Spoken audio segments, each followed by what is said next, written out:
Hi, I'm Morgan. I have 3 kids. I have an IQ of 160. I work with the cops. You're a cop? No, but they do sign my paychecks. Caitlin Olsen returns in High Potential, the #1 drama. She was abducted.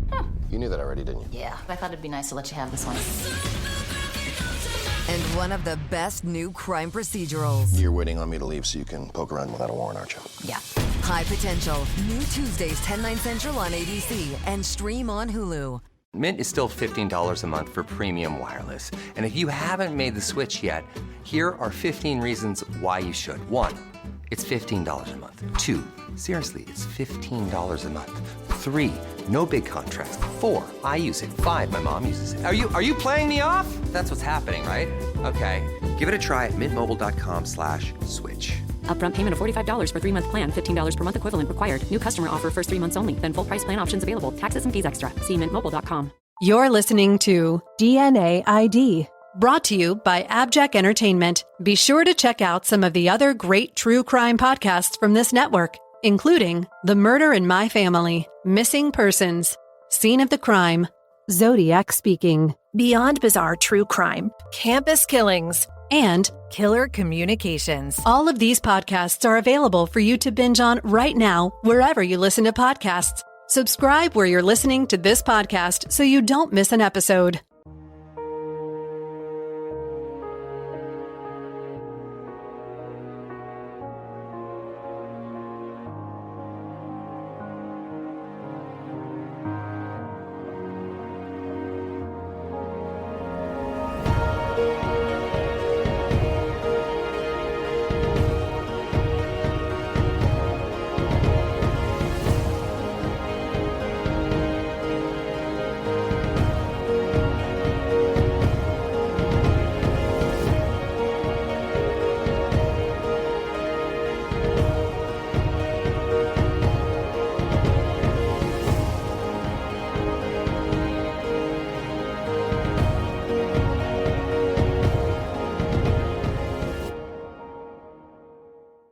Guys, today I'm bringing you an update that's not only very significant news in the true crime world, but has a direct connection to one of the killers I have covered here on DNA ID.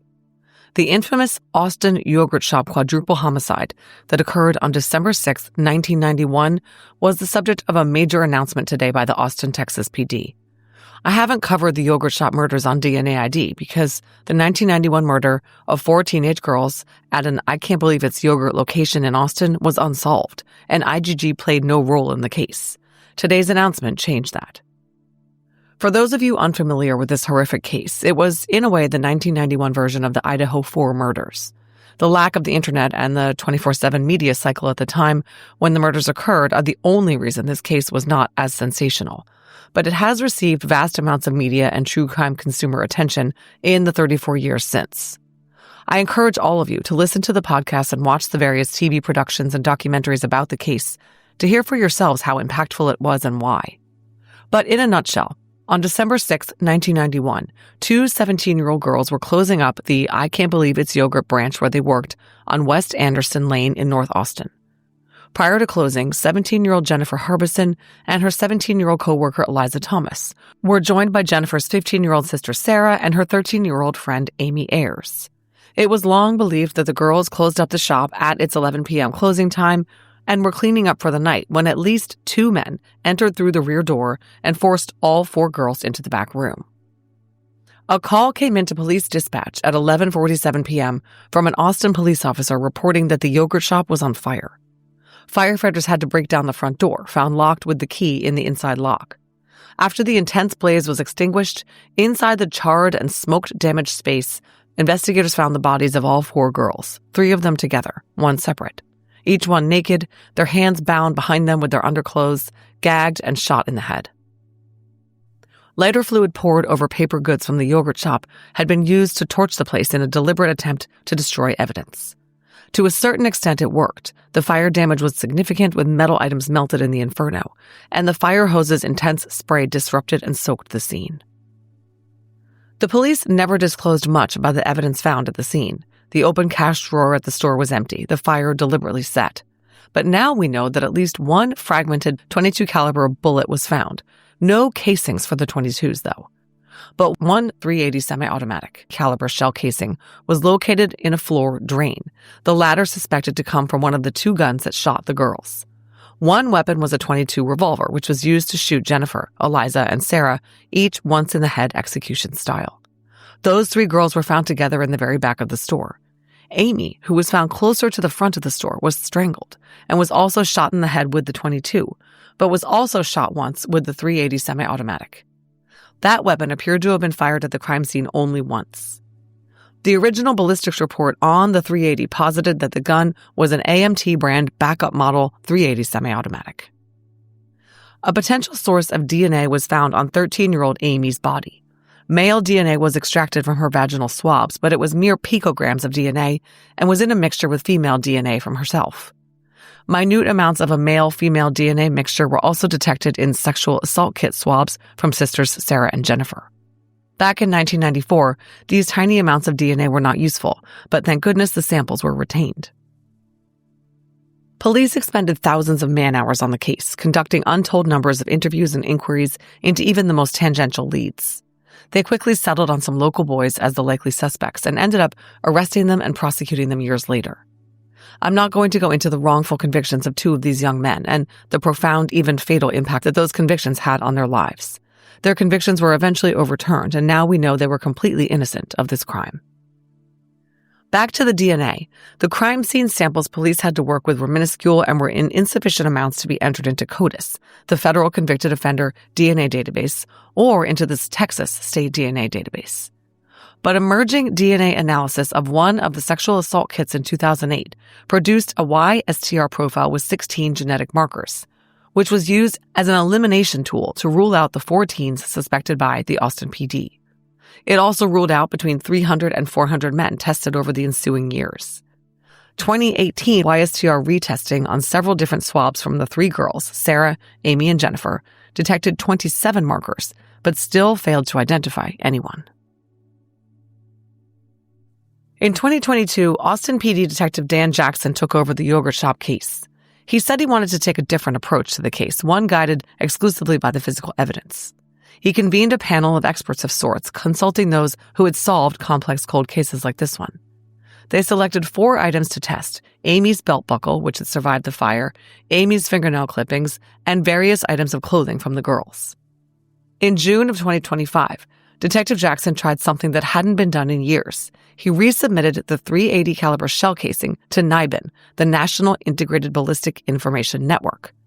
The casing had been submitted twice in years past, but the resubmission this past summer was done after consulting with the ATF, who told Jackson that NIBIN ballistics technology had come a long way, now featuring 3D analysis capabilities. The bullets in the yogurt shop case were very fragmented and useless for comparison even by today's standards. But the .380 caliber casing was a different story. The resubmission paid off big time that very same day. The NIBIN system connected the shell casing to another found in an unsolved 1998 murder in Kentucky. The details of this murder haven't been released. I will touch on that later. But according to Detective Jackson, the Kentucky case and the yogurt shop case share some similarities, and the same weapon had very likely been used. So Detective Jackson was hoping to link the casing to a solved case so he could identify the killer. Well, he wasn't going to get that lucky. The Kentucky killer was unidentified. Detective Jackson encouraged the Kentucky investigators to undertake some retesting of their physical evidence, including an untested sexual assault kit. While that was going on, Detective Jackson requested a manual YSTR profile search of the Kentucky database to see if they had the same YSTR profile in the database. They didn't. The APD had requested a national Y-DNA search in the 2018 to 2019 timeframe, but only 6 or so labs were doing YSTR testing and maintaining Y-DNA databases at that time, so they came up empty on locating that same YSTR profile. Let me explain here that many, many men can share the same Y-DNA, but in this case, the suspect had a rare Y profile shared by only about 0.12% of the U.S. population. So a positive search result would very possibly hit on a small suspect group and provide very viable leads. Detective Jackson initiated another manual search in August of 2025, with many more labs participating, and this time they hit pay dirt. Mint is still $15 a month for premium wireless. And if you haven't made the switch yet, here are 15 reasons why you should. 1, it's $15 a month. 2, seriously, it's $15 a month. 3, no big contracts. 4, I use it. 5, my mom uses it. Are you playing me off? That's what's happening, right? Okay, give it a try at mintmobile.com/switch. Upfront payment of $45 for 3-month plan, $15 per month equivalent required. New customer offer first 3 months only. Then full price plan options available. Taxes and fees extra. See mintmobile.com. I bet you've probably been to the doctor's office in the past few months. I bet you had to hand over personal info, like your insurance, your ID, maybe even your social security number. And I bet you weren't thinking about how your doctor is just one of many places that has your personal information. If any one of them isn't careful, it's a good bet they could accidentally expose your details to hackers and identity theft, putting you at risk. Fortunately, LifeLock monitors hundreds of millions of data points a second for threats to your identity. If your identity is stolen, a LifeLock US-based restoration specialist will fix it, guaranteed or your money back, with plans covering up to $3 million for stolen funds and expenses. Don't take chances with your personal info. Help protect it even when it's out of your hands. Save up to 40% your first year with promo code iHeart. Call 1-800-LifeLock and use promo code iHeart or go to lifelock.com/iHeart for 40% off. Terms apply. South Carolina had a match to the unknown Texas Y-DNA in their statewide DNA database, and it shared all 27 markers in common with the Texas sample. Even better, South Carolina knew who it belonged to because they had solved their case. On August 22, 2025, the Austin investigators learned the name of the man who matched their Y-DNA sample so perfectly. He had committed a murder and sexual assault in Greenville, South Carolina in 1990, the murder of Jenny Zitricki. And that opened up a landslide of information. Jenny Zitricki's case had been tied to another case by a 2006 CODIS hit. This was the 1998 murder of Sherri and Megan Scherer in Portageville, Missouri.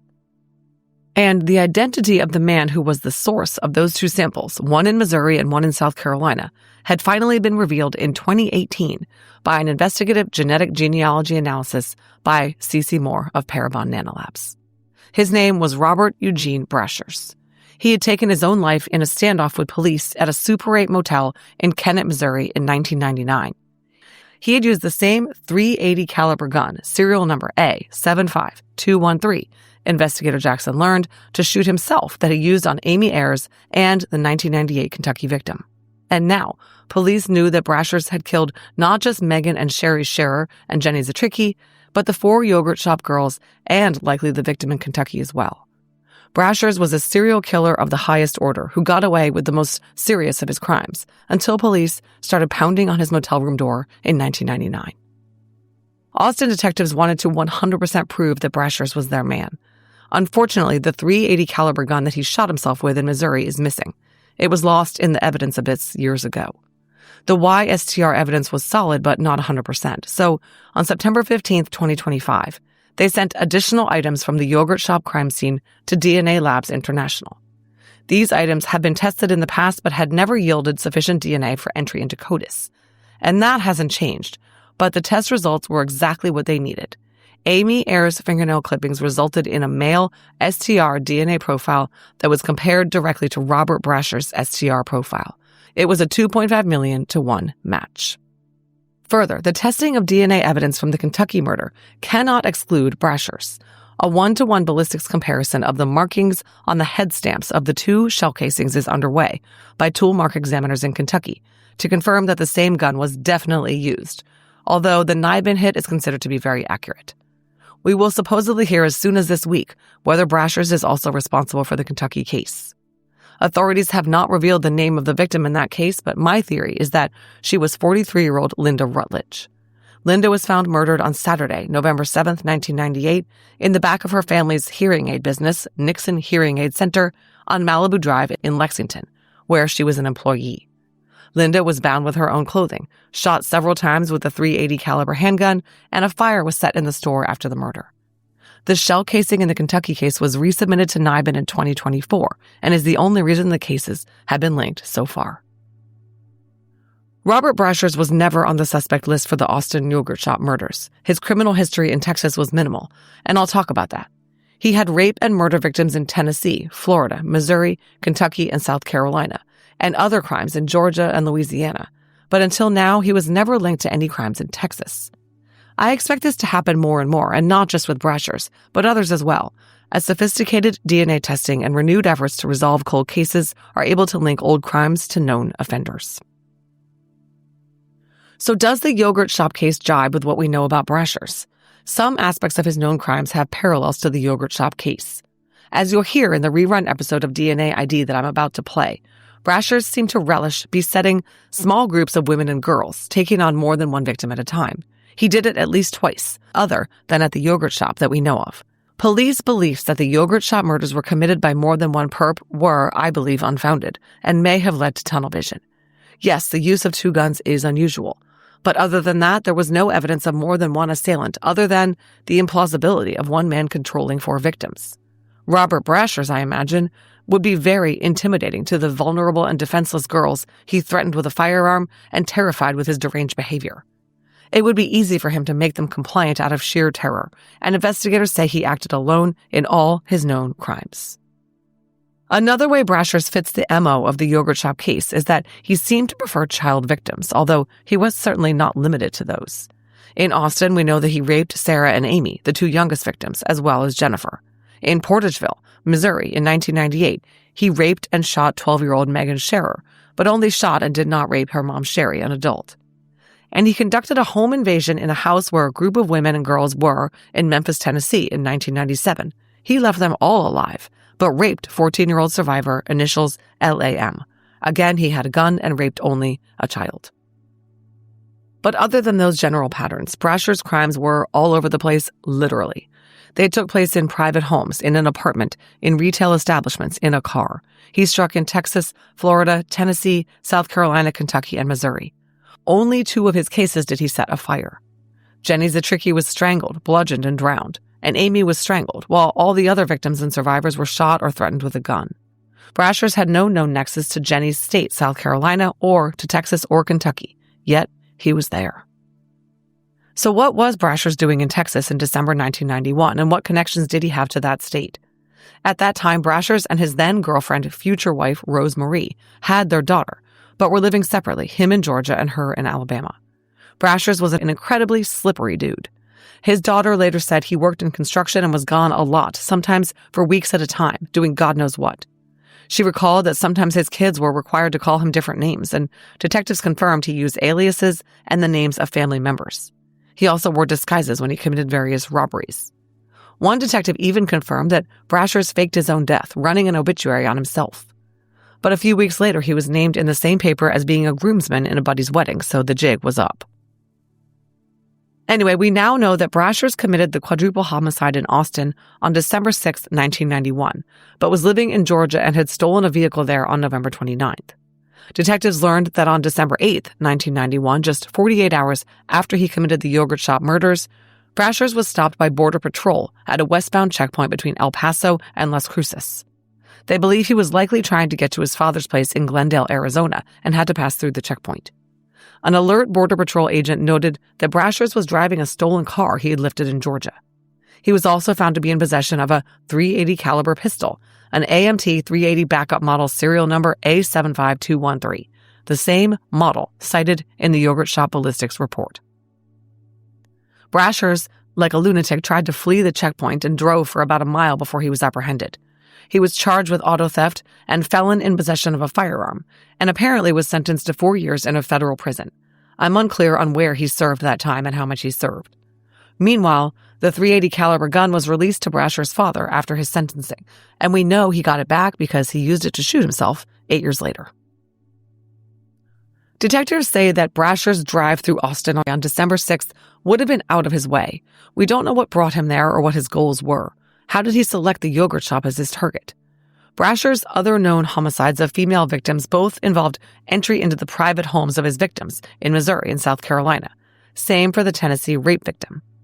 Breaking into the rear of a well-lit yogurt shop in a populated area diverged greatly from those behaviors. Keep in mind the Kentucky murder at the hearing aid store has not been 100% confirmed. But as we will hear in the replay episode coming up next, Brashers was believed to have stalked at least one would-be victim. I think he had been watching that yogurt shop, if not for days, then at least for hours, planning to make his move on the girls inside. Stealing the money in the till was almost beside the point. Brashers could have left all those girls alive, and he chose not to. He enjoyed killing them. And even more horrifying is the knowledge that none of this should have happened. As you'll hear in the rerun episode, in November of 1986, Brashers took a plea and was convicted of attempted second-degree homicide and aggravated battery in Florida for the 1985 attack on Michelle Wilkerson. When Michelle resisted his attempts to sexually assault her at gunpoint in a vehicle, he shot her twice in the head. He was sentenced to 12 years, starting on December 19, 1986, and he was released on parole on May 4, 1989. If he had served all 12 years, none of his known 7 to 8 homicide victims, including the Yogurt Shop 4, would have been killed. One last point. Remember that modern investigators did not know that Robert Brashers was responsible for any of these crimes until 2018. Thanks to IGG, police are finally able to begin to document the trail of pain and suffering inflicted by the blight on humanity that was Robert Brashers. His daughter Deborah has continually been confronted by the horrors her father committed, and she feels the need to apologize. I don't think anyone expects her to accept the blame for the sins of her father, but nonetheless, she said to KXAN TV in Austin, quote, "I am very sorry to every family that my father hurt. I know that it is not my place to tell you that I'm sorry, but someone has to because he was not sorry for it. I'm finally glad that you're getting answers," end quote. Brashers definitely was not sorry. I have no doubt that he shot himself to avoid going back to prison, rather than out of some sense of remorse. Detective Jackson said at the press conference that he absolutely believes it is likely there are other victims of Robert Brashers. And as he said, last week we knew of 3 murders, and this week we know of 8. Hopefully, cold case detectives around the nation will submit their items of physical evidence for updated DNA testing. After all, it was the retesting of the fingernails of brave Amy Ayers that finally clinched this case. And now, DNA ID episode 104, Megan and Sherri Scherer and Jenny Zitricki. It was 1998. Dad, Tony Scherer, and 15-year-old son, Stephen, finished up a day of hard work on a farm in Portageville, Missouri. The two worked a full day even though it was Saturday, but as the workday came to an end, Tony called home and asked his wife, Sherri, if she wanted to do pizza that night. Is that even a question? Of course, she said yes. 37-year-old Sherri had stayed home to do laundry, yard work, and other chores that day, and she definitely didn't want to make dinner for the family of 4. They agreed that Tony and Stephen would come home and they'd get pizza. Stephen and Tony left the farm they were on, but on their way home, they got stuck in traffic. Now, this isn't an urban area, far from it, but an accident had just happened on a narrow country roadway, and the roadway was blocked by a truck that had crashed.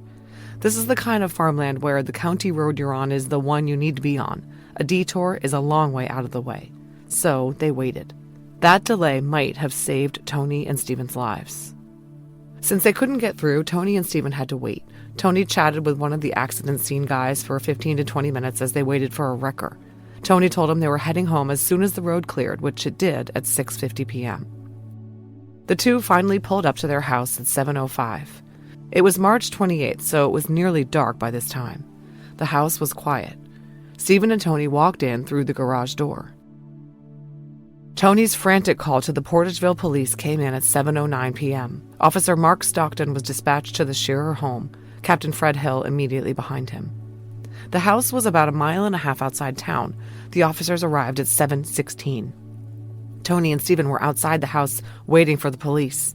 They had turned on the outside lights to help the first responders find them. And what they had to tell the officers was horrific.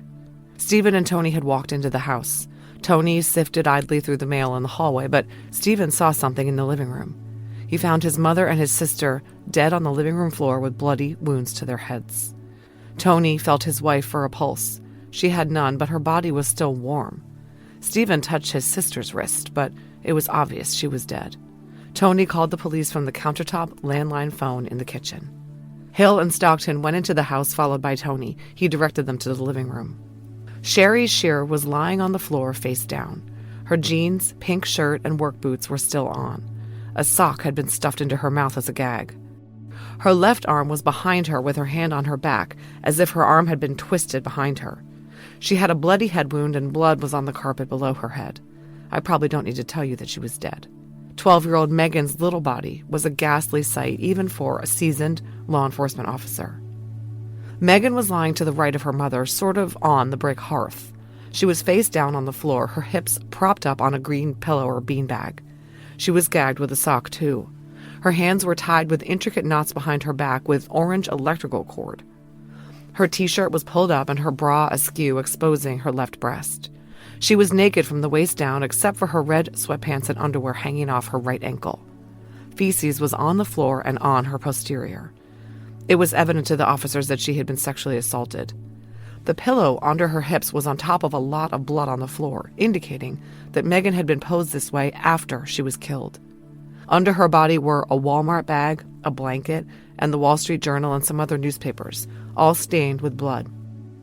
Like Sherri's, Megan's head was bloody. I'm sure the officers prayed that Sherri was already dead when whatever was done to her little girl was done. 2 ambulance personnel, the EMTs, Larry Swilley and Francis Locks, arrived, and they checked the bodies and came back out.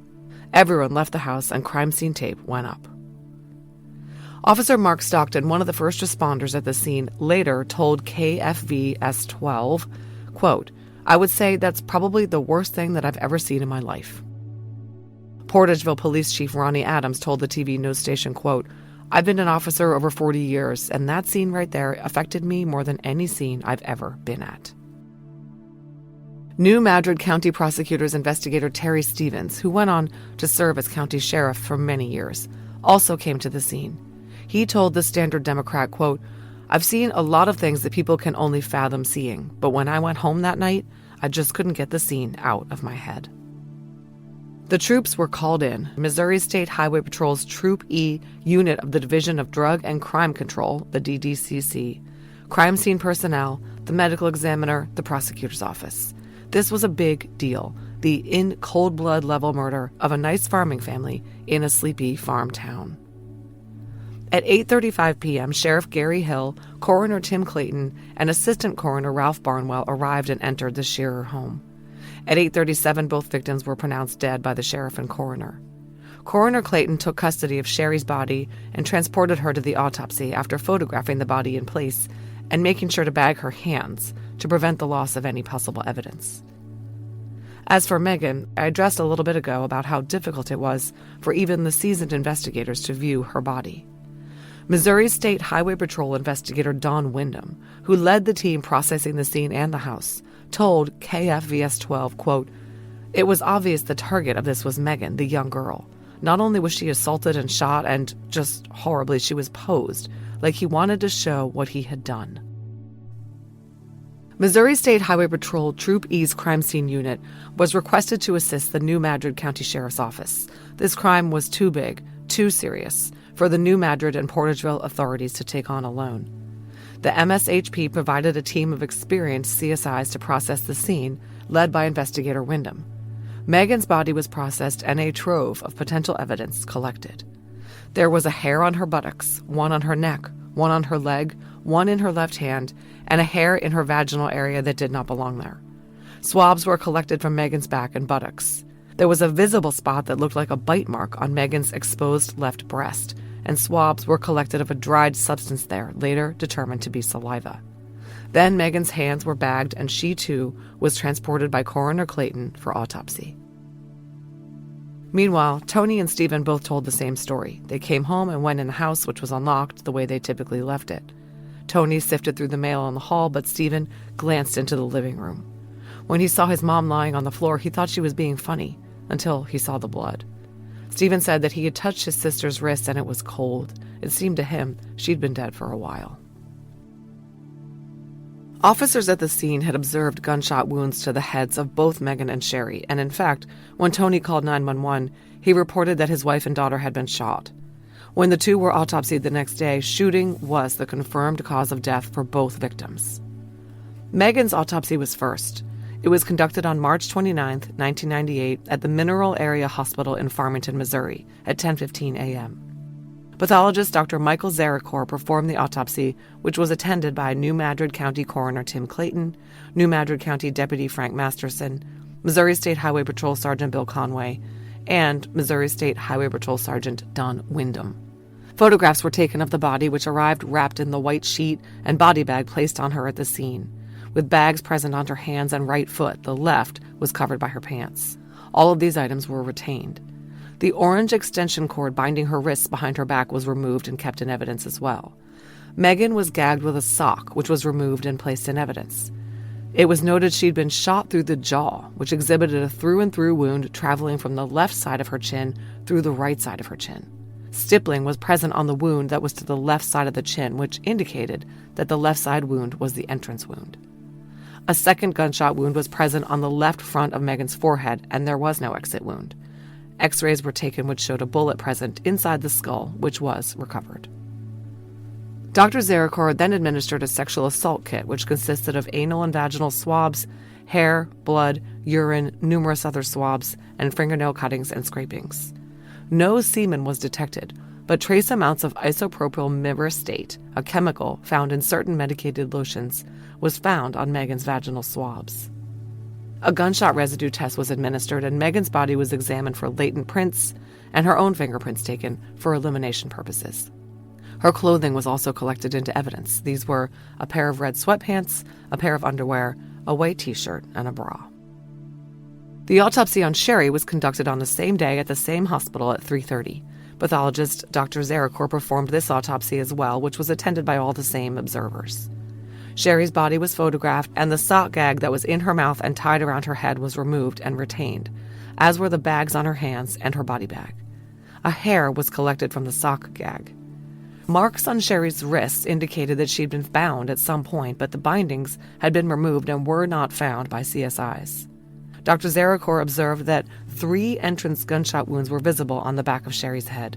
There were no exit wounds. X-rays were then taken which showed 3 bullets present in her skull, which were removed and placed into evidence. Dr. Zitricki administered a sexual assault kit, which consisted of anal and vaginal swabs, hair, blood, urine, fingernail cuttings and scrapings, and so on. He concluded that Sherri had not been sexually assaulted. He also did a gunshot residue test. Sherri's fingerprints were taken for elimination purposes, and her clothing was collected into evidence, inventoried as a maroonish pink shirt, a bra, blue jeans, underwear, socks, and boots. Both Sherri and Megan were determined to have been shot with a .22 caliber weapon, and the bullets removed from their heads would prove to be very important later. Neither of the two had any defensive wounds. It was becoming clear that whoever had killed them had subdued them with his weapon, tied them up, gagged them, and then shot them both in the head at close range. The reasons for the shot through Megan's jaw were unknown, but one could speculate that perhaps she tried to turn her head to avoid a shot to the head. Try as they might, CSIs were unable to find the bullet that had passed through her jaw. They even dismantled the entire sofa that sat across from her. I was told it's suspected that the bullet shattered into tiny shards that were impossible to locate in the farmhouse. I bet you've probably been to the doctor's office in the past few months. I bet you had to hand over personal info, like your insurance, your ID, maybe even your social security number. And I bet you weren't thinking about how your doctor is just one of many places that has your personal information. If any one of them isn't careful, it's a good bet they could accidentally expose your details to hackers and identity theft, putting you at risk. Fortunately, LifeLock monitors hundreds of millions of data points a second for threats to your identity. If your identity is stolen, a LifeLock US-based restoration specialist will fix it, guaranteed or your money back, with plans covering up to $3 million for stolen funds and expenses. Don't take chances with your personal info. Help protect it even when it's out of your hands. Save up to 40% your first year with promo code IHEART. Call 1-800-LifeLock and use promo code IHEART, or go to lifelock.com/iHeart for 40% off. Terms apply. Mint is still $15 a month for premium wireless. And if you haven't made the switch yet, here are 15 reasons why you should. 1, it's $15 a month. 2, seriously, it's $15 a month. 3, no big contracts. 4, I use it. 5, my mom uses it. Are you playing me off? That's what's happening, right? Okay, give it a try at mintmobile.com/switch. Upfront payment of $45 for 3-month plan, $15 per month equivalent required. New customer offer first 3 months only. Then full price plan options available. Taxes and fees extra. See mintmobile.com. So who were Sherri and Megan? Sherri Ann Walker was born on August 18, 1959, to parents Earl and Frances. She was a lifelong Missourian. In fact, she had been born right there in Portageville. She and Tony had been married for about 17 years, and their son Stephen was 15. Megan, born on October 2, 1985 in Blytheville, Arkansas, was 12. Sherri was not known to have any enemies and no bad blood with anyone. The same was true with Megan, of course, who was only 12. Megan was a typical little girl who loved to dance and spend time with her friends. Her 14-year-old second cousin who went to school with her said nothing unusual happened there and that everyone at school liked Megan. Tony said the couple didn't have problems with anyone. He didn't owe anyone any money. He didn't gamble. In fact, 4 people owed him money. He often helped friends out with small loans, but the max was $400, not worth killing 2 people over. Tony believed that his wife was faithful, but told the investigators that Sherri had had a problem with alcohol in the 1987 timeframe. She had received treatment at a rehab center in Kentucky and had been fine ever since. A couple of Sherri's close friends told the police in confidence that there had been some serious marital problems, specifically infidelity, in Tony and Sherri's relationship. But that had happened nearly a decade earlier. They all said things were great now between Sherri and Tony. They were the typical middle American farming family who worked hard, went to church, spent time with their family and friends. The couple was conservative with their spending, but they had just redone part of the kitchen and had new floors put in the house, and Sherri was very proud of the work. Tony told the investigators that Sherri was naturally a cautious person and would never have just let anyone in the house. No one, and I mean no one, could name a single person who might have done this. After the bodies were removed, Missouri State Highway Patrol Sergeant Don Wyndham, Corporal R.J. Sanders, and new Madrid County Deputy Frank Masterson got to work on the scene. Sheriff Gary Hill videotaped the entire house. The brick house on County Road 419 was a one-level ranch with wood trim. It had 3 small sheds or outbuildings for storing farm and garden equipment and an above-ground pool. The 2-car carport had a car and pickup truck parked in it. It was noted that all the doors and windows of the house were unlocked, save one screen door. There was no reason to lock the place, frankly. No one in Portageville was really concerned about security. The house didn't appear disturbed except one kitchen drawer was open, and a crumpled hand towel was in the sink of the hallway powder room. A plate of gnawed rib bones was on the stove. The bedrooms were neat and tidy except Megan's, in which the bed wasn't made and some clothes were on the floor. CSIs found 2 .22 caliber handguns in a closet in the master bedroom, and a knife belonging to Stephen in his bedroom. Then there was the living room where the bodies had been found, with its old-fashioned white floral wallpaper and brick hearth. The television set was on, and the lights in the living room were also on. A large white ceramic vase of artificial flowers was toppled over and lay on the floor at the entrance to the living room. An ironing board was set up, and numerous folded clothes were in a pile on the couch. The room looked like the living room of a typical family: Uno cards, a bowl of popcorn, a golf putter, a book of poems, a Game Boy. Lots of pubic hairs were on the floor at the scene. I was told there were enough to knit a blanket, which was fantastic for evidentiary purposes. The CSIs collected all these, plus everything else: the stuff that had been under Megan's body, the feces, swabs of blood on the floor and the fireplace. They also collected some of the blood-soaked carpet padding from under the bodies. A bottle of Lubriderm was also collected because, well, you know. They gathered up the towel from the bathroom and the family's home answering machine. Police picked up a Miller Lite can on the gravel road leading to the house, as well as a sample of dirt from the Scherer's dirt driveway that appeared to be wet. The water spot on the driveway made them think the killer maybe had a radiator leak. But the water could also have come from the ambulance that had sat in the driveway for some time. There were no helpful tire tracks in the driveway because both the Scherers and first responders had driven on it. Oddly, the safe in the house was found open, but all the items that had been in it were still in it. Police wondered whether Sherri had been forced to open the safe under duress, but the killer had been disappointed to find nothing of immediate value inside. Tony could not identify anything missing from the house. The entire house was processed for latent prints, but the only one found that was foreign to the family was a fingerprint on one of the newspapers under Megan's body, and it didn't match to anyone. While the CSIs were still working on the scene in the house, Corporal William Bud Cooper, who's now new Madrid County Sheriff, set up a command post at the MSHP Armory. He later told KFVS 12, quote, "We had a lot of officers come in from the area. I'd say ultimately we ended up with 75 to 100 police officers here," end quote. They were going to need all of them. On the morning after the bodies were found at 9 a.m., 5 teams of officers were assigned to conduct grid searches of the Scherer property and beyond. This extended about 3/4 of a mile in every direction, but nothing of evidentiary value was found. Meanwhile, investigators sat down with Stephen and Tony to try to get a handle on the timeline. Stephen and Tony had left the house that Saturday morning around 7:30, so Tony could drop Stephen off to work on a tractor in the farm fields in Conrad. Tony returned home and then went to help his own father in the shop over at his place. Stephen and Tony both had lunch with his parents. Sherri and Megan stayed home that morning. Several people saw Sherri outside the house that day. A friend who knew her well saw her outside at 11 a.m. and stopped and chatted for maybe 10 minutes. She said Sherri was in great spirits and all seemed well.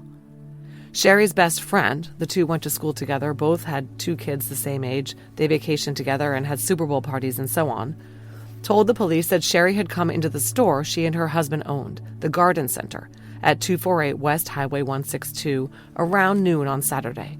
Sherri bought some seed scoops and seemed great and upbeat as usual. Then, sometime after lunch, Sherri and Megan went to the older Scherer's farm and worked on a wheat drill for an hour. Tony told the police that the last time he saw Sherri was around 1:15 on Saturday. She was in the backyard with the 2 dogs on leashes, and she was cleaning out the dog pens. Megan was in the yard as well. Tony drove to Conrad where Stephen was working on the tractor, and at around 4:15, the 2 men drove out to the river where they had some nets out fishing. At 6:24 p.m., Stephen called the house from his dad's car phone and talked to Sherri. He called to ask if he could hang out with his girlfriend that evening. He said Sherri sounded normal and told him his girlfriend had already called and it was totally fine for them to hang out later. So Stephen and Tony headed home. But on the way, they saw some police activity near Highway 162 where a fertilizer truck had overturned. As I mentioned in the intro, the truck was blocking the entire roadway, so they had to wait for it to be pulled out. Tony called home from his cell phone to let Sherri know they would be a little later than planned. The first time, he got a busy signal, and the second, he called 30 seconds later, he left a message telling her to call his cell. That was around 6:45, Tony guessed. Sherri did not call his cell phone. They finally got home at 7:05 p.m. Stephen had talked to Sherri at 6:24 and she had sounded normal, but by the time the 2 men got home, she and Megan were dead. The entire thing had happened in the space of 41 minutes. The Scherer double murder appeared to be a personal crime with a woman and child shot in the head. Someone seemed out for vengeance. But within the first few days of the investigation, police struck out in finding someone who had it out for the Scherers. They were going to have to look deeper. Police interviewed Tony and Stephen again about a week after the murders on April 8th, just to see if they remembered anything else. They asked Tony whether anyone would know that he and Stephen were not home that day and that Megan and Sherri were home alone. He said no because their work didn't really follow any specific schedule. Tony emphasized that Sherri was not the type to open the door just to anyone. The investigators asked about the family's 2 large dogs, at least one of which was a large Rottweiler named Bruno. Tony was adamant that the dogs would absolutely have attacked someone hurting Megan and Sherri if they'd been loose. But the dogs were no longer allowed in the house. They lived in the outdoor pen and shelter where they had been put since the family had put new floors in the farmhouse the previous fall. Tony said when he and Stephen got home, the dogs were in the pen. Neither of them could recall whether the dogs were barking when they found the bodies. They were too distracted by the devastating scene in the living room. Police asked Tony whether they thought this crime was committed as a crime of opportunity or whether his family was targeted for some specific reason. Tony was clueless. He said he had no idea. It was anyone's guess. Corporal Larry Plunkett wrote in his report, quote, "As Tony and I spoke about the investigation, he became tearful and choked up as he spoke. He stated that he and his wife fought hard but loved hard. He said he was really starting to, quote, miss my ladies." I'll say right here and now that police considered Tony and Stephen for a very few days and whether they could have done this, but all signs pointed to no, and plenty of people had seen them at the scene of the accident with the overturned truck. Tony's cell phone reflected the call to the house when Sherri did not answer, and Stephen's call at 6:24. Their location at a place other than home could be verified for much of the evening.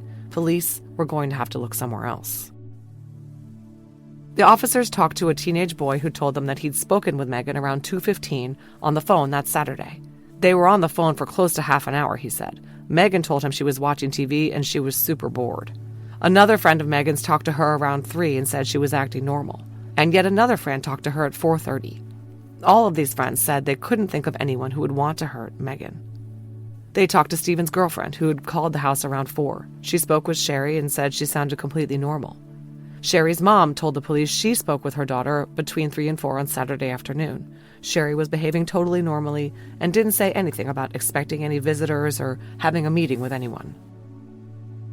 They branched out to interviews of all the couple's friends and colleagues. They all said they knew of no enemies that the couple had. Tony was known to be a generous person, a good boss, and had a successful farm.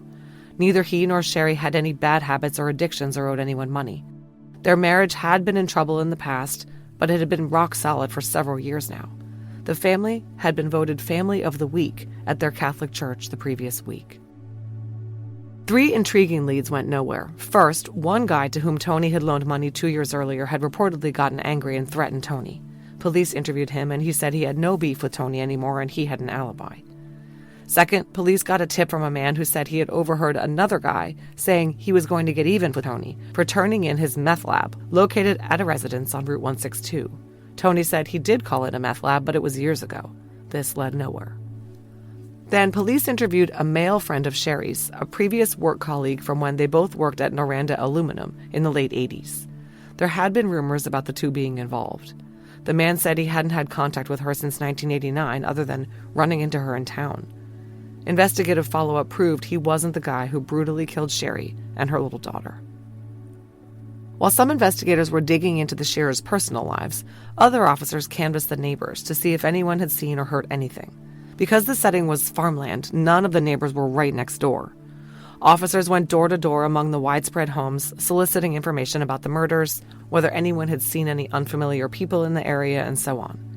Sherri had been seen in her yard around 3 o'clock p.m. by one of the neighbors along with her dog Bruno.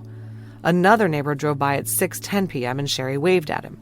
In fact, at least 5 people said they drove by around 6 o'clock that Saturday evening and saw Sherri outside working in the yard. Lots of people saw her in the yard that evening and she waved hello to everyone she knew. Of course, we know she was in the farmhouse by 6:24 p.m. when Stephen called her on the house phone. I will say all these neighbors of the Scherers were very observant. These were country folk who paid attention to strangers or things that were different from the daily routine. Police asked about unfamiliar persons and or vehicles being seen in the area and got many reports from the neighbors that they saw a van or a pickup that they'd never seen before, or a person they'd never seen riding a four-wheeler, or a man walking with a backpack or a hitchhiker. All of these leads had to be run down by the police. There were some vehicle sightings that stood out. One neighbor said around sundown on Saturday he saw a dark-colored older model pickup being driven by an older white male in a baseball hat. The man was somewhere between 40 and 60, of heavy build, driving really slow on County Road 420 eastbound. He noticed the guy because he had never seen the car before, and the driver was driving super slow and seemed to be sitting really low in the seat. Another person called the police and said that around 6:45 on the night of the murders, he saw a small red Buick speeding down County Road 421 toward the intersection of Missouri 162. The timing was pretty much exactly right on this sighting, so that vehicle remained of interest. Another neighbor saw a brown or tan pickup he'd never seen before, driving down the road the Scherers lived on. A pizza delivery guy had also seen a tan pickup near the Scherers' home, driving fast around 6:40 p.m. on Saturday. The driver was a white male with collar-length brown hair. Another close-by neighbor saw a 4-door tan sedan sometime between 12 and 3, driving from north to south on County Road 419. This neighbor, who lived pretty close to the Scherers, said something else important. She had not heard the Scherers' dogs barking at all. She said usually when outsiders were around, the dogs would bark. Other vehicle sightings reported by people in town were also prioritized. They talked to a guy at the Simmons service station. He had charged the car battery of a guy driving an older model gray Chrysler sedan. The driver made a collect phone call from the payphone and told the listener that he had just gotten out of prison in Texas. He then left without paying. Police noted the tipster's description of the dead battery guy as a dirty white male, about 40 years old, heavy build, long dark hair tied back in a ponytail, wearing a dirty white t-shirt and blue jeans. They talked to another witness who had reported a custom gray van just sitting on the shoulder of I-55 just north of town. This was right around 6:20 p.m. And Portageville police officer Freddie Hill also noted a suspicious van he saw at the Gas and Go Amoco station in town on March 28th around 5:30. He noted it had out-of-state plates and the driver was walking around with a holstered knife in his belt. All of these vehicle sightings were documented and tracked. investigators knew that the killer had almost certainly arrived and fled in a vehicle. Someone had to have seen something.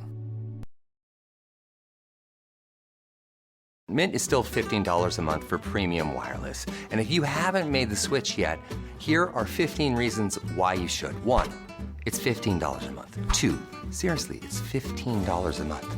3, no big contracts. 4, I use it. 5, my mom uses it. Are you playing me off? That's what's happening, right? Okay, give it a try at mintmobile.com/switch.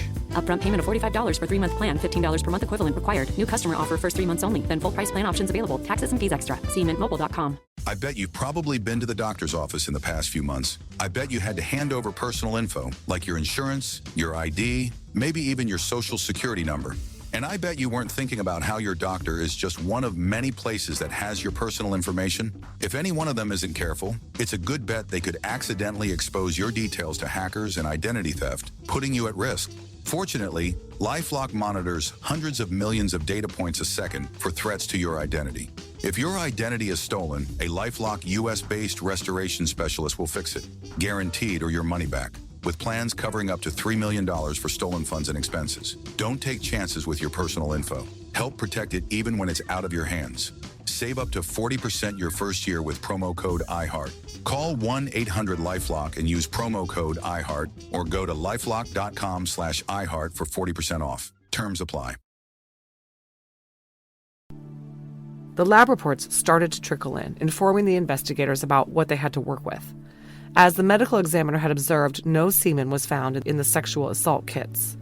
A swab from Megan's body had picked up that substance I named earlier, the chemical, and the substance on the bite mark on her breast was saliva.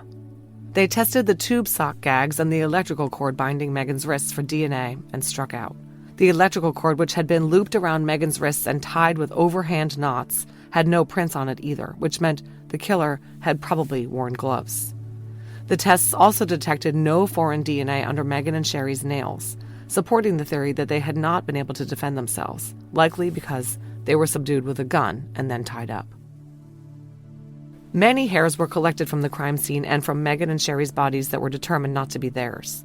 These included 2 dark brown Caucasian pubic hairs, one of which was found in Megan's hand, and 1 4-inch medium brown Caucasian head hair. Mitochondrial DNA testing, which was what the crime lab was doing back in 1999, confirmed that both pubic hairs originated from the same individual or persons maternally related to them. They were assumed to be from the killer. Attempts were made to obtain a DNA profile from the plentiful supply of pubic hairs. It was 1998. CODIS was fully up and running, but DNA analysis was not where it is today, and the CODIS database was still relatively sparse. Some of the foreign pubic hairs were subjected to a PCR-based analysis of STR genes at LabCorp.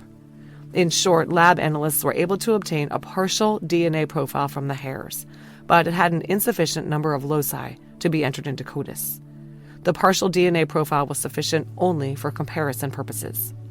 The investigators collected pubic hair samples from both Stephen and Tony for elimination purposes, and then they started collecting samples from 15 men whom they considered persons of interest and comparing them all. Note that the saliva sample that was taken from the bite mark on Megan's left breast bore markers consistent with the partial DNA profile from the pubic hairs.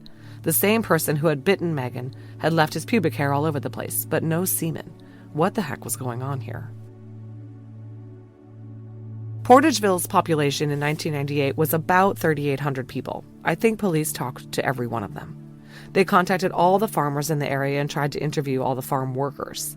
They gathered a lot of tips from people that there was a large crack problem in town, and people would use the Scherer's dirt road to go back and party.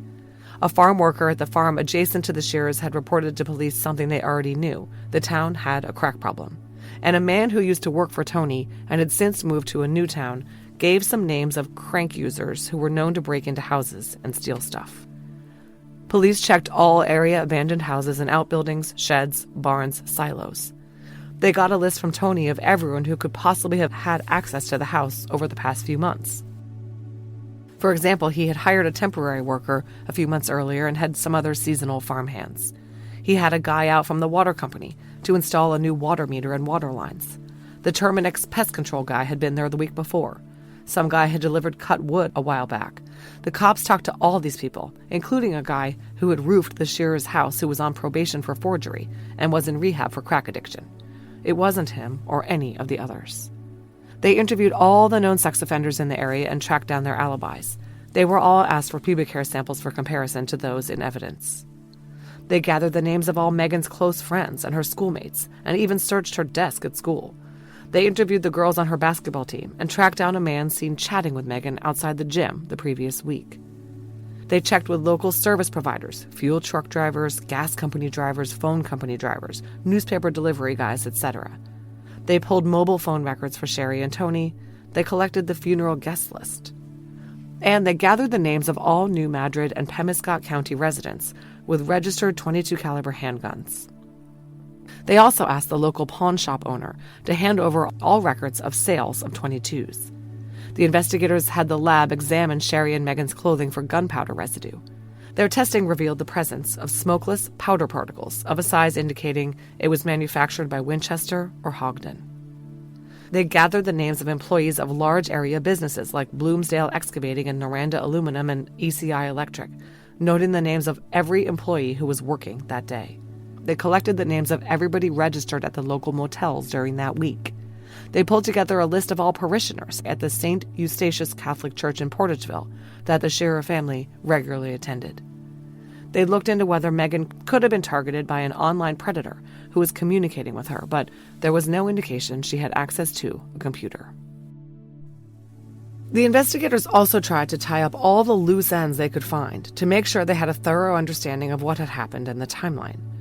They spent a lot of time trying to figure out whether Sherri had actually ever ordered a pizza, because if she had made a phone call ordering a large pepperoni, it could have helped narrow the timeline down further. The Scherers usually ordered from Gator's Pizza in Portageville, but the owner had no record of a call from Sherri that night. This indicated that the killer had likely gotten to her sometime between Stephen's 6:24 p.m. call home and when Sherri would have ordered the pizza soon thereafter. Then there was the electrical cord. A lot of work was done to try to find where the electrical cord tying up Megan had come from. The cord was an 18-3 size copper wire, one green wire, one white, and one black, lined in white insulation inside the orange cover. The 40-inch segment of a longer cord had been severed with a tool like scissors. The cord did not belong to Tony, and the killer was believed to have brought it to the scene. Missouri State Highway Patrol Officer Bill Clayton went to the hardware stores in town. He learned that the cord was manufactured by Woods Wire Products Incorporated at 510 3rd Avenue Southwest in Carmel, Indiana. The cord itself was manufactured in Mexico. This specific cord was sold in 15, 25, and 50-foot lengths. The crazy thing was that the killer had cut off the male end of the cord, the plug, which was where the product-specific identification numbers were located. If they had had that end of the cord, they would have been able to determine exactly where the cord had been purchased. I was told that the investigators believed that the killer just got lucky here, and it was likely not a deliberate step on his part to disinclude the identifying end of the cord. Okay, let's talk about a suspect or two. One neighbor who lived very near the Scherers raised suspicions right away and stayed atop the suspect list for a long time. This guy, whose initials are RN, knew the Scherers well and had gone to school with both Sherri and Tony. His family lived on the adjacent farm. RN had been over to the Scherers' house a number of times. Trooper Freddie Butler stopped over at RN's parents' farmhouse on the night of the murders, and RN drew their attention right away. He ran out of the house when the officer arrived, seemingly overexcited about the police being there, and he blurted out that he had taken a shower that night. He was very upset about the murders and said he had seen Sherri at the high school on Tuesday when she was dropping off golf clubs for Stephen. RN admitted to owning a .22 caliber weapon, but he didn't know where it was, he said. His car was also not there. He said he'd left it at work. Officer Butler noted that RN said he had spent the evening working in the family's farm shop, which was a mere 1/4 mile from the Scherers' home. Corporal Larry Plunkett interviewed RN at Portageville Police Station on March 29th. Police were definitely suspicious of him, not only because of his proximity to the Scherers and knowing them and claiming not to know where his gun was, but because RN was a little bit odd. He was quiet, kept to himself, lived with his parents when he was in his 40s, didn't socialize in town, and there were rumors about his involvement, I think because people thought he was a strange bird. In this interview, RN said that he and the Scherers were not close but were neighborly. He admitted buying Girl Scout cookies and other subscriptions from Megan, who would come over periodically selling these items for school. Corporal Plunkett observed that RN was very uneasy with the questioning, evasive in his responses, moved around in his chair, and made little eye contact when giving an answer to a specific question.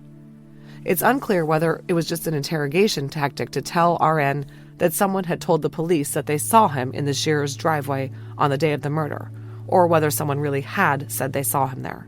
But it rattled RN, and he said things like, "Y'all got me thinking maybe I've done things I haven't." The investigators asked if RN had ever had romantic thoughts about either of the victims, and the police felt he never gave a direct answer. He breathed heavily, their notes say. Plunkett asked him outright if he'd killed Megan and Sherri. RN paused, stuttered, and then denied it. RN was read his Miranda rights and agreed to give head and pubic hair samples and fingerprints. They also collected the t-shirt and jeans he said he wore that day, and they executed a search warrant at his house on April 30th.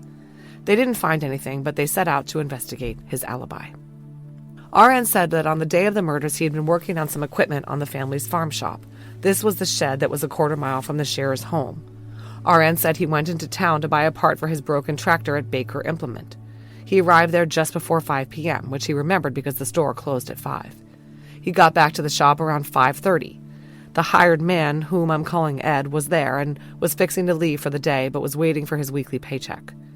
RN wrote Ed a check, and Ed left around 5:45. After that, RN left as well and got to his parents' house around 6:07. After his dad finished feeding the cows, during which time they were separated for about 10 minutes, verified by the dad, they went back to work on the tractor. They quit for the night around 7, went into the house, and caught the last few minutes of the Kentucky game on TV. RN's dad and sister verified all this and said RN went home around 8. Police verified that the game was on TV at the time and verified with Baker's that RN had been in to buy a part for his tractor. They even verified what he was wearing that day to be sure he had handed over the correct clothing. Police talked to RN's longtime farmhand, the one I'm calling Ed. They were clearly interested in Ed, too, because he knew the Scherers pretty well. In fact, he had bought his truck from Tony 6 months earlier. Ed said he left work on RN's family farm at 5:45 that evening, and as he drove off, he saw Sherri in her yard with the dog Bruno. Sherri waved at him. Then he drove into town and went to a convenience store where he bought soda and chips shortly after 6 p.m. He went to the car wash and did some other stuff, and then he was stopped at the roadblock on his way home. Ed said he hadn't seen anyone strange in the area on the evening of the murders. Missouri State Highway Patrol Corporal Richard Sanders interviewed Ed again on March 30th. They made him go over the timeline of his day in detail. They even took his photo to the convenience store and car wash to verify that he'd been there. Ed admitted that he was friends with the Scherers and was familiar with the interior of their home. The corporal asked Ed flat out whether he'd killed Megan and Sherri, and he said no. Ed stated that Tony and Sherri were good friends and were a good family, and if the punishment was up to him, he would, quote, nail them by their balls to a tree, and if they could get themselves loose, then he would shoot them, end quote. When Corporal Sanders asked if there was anything he could add, Ed stated, quote, whoever did this had to be someone that knew them. Speaking of people who knew them, Sanders asked Ed about RN. Ed said RN was a little strange and acknowledged that people around town talked about him because he was a loner. But he didn't have any reason to think that RN was the man who had shot Megan and Sherri to death. Both RN and Ed gave head hair, pubic hair, and saliva samples for elimination purposes. Police couldn't find anything linking either one of them to the crime. They moved on. Police investigated a whole lot of other men. One was a 17-year-old neighbor of the Scherers who was new to the area and had a fishy alibi. Another was the subject of a tip. They got word that a guy had banged on a local family's door at 11 p.m. on the night of the murder, yelling, "Let me in. My brother got hold of some bad stuff and said he's killed a couple people."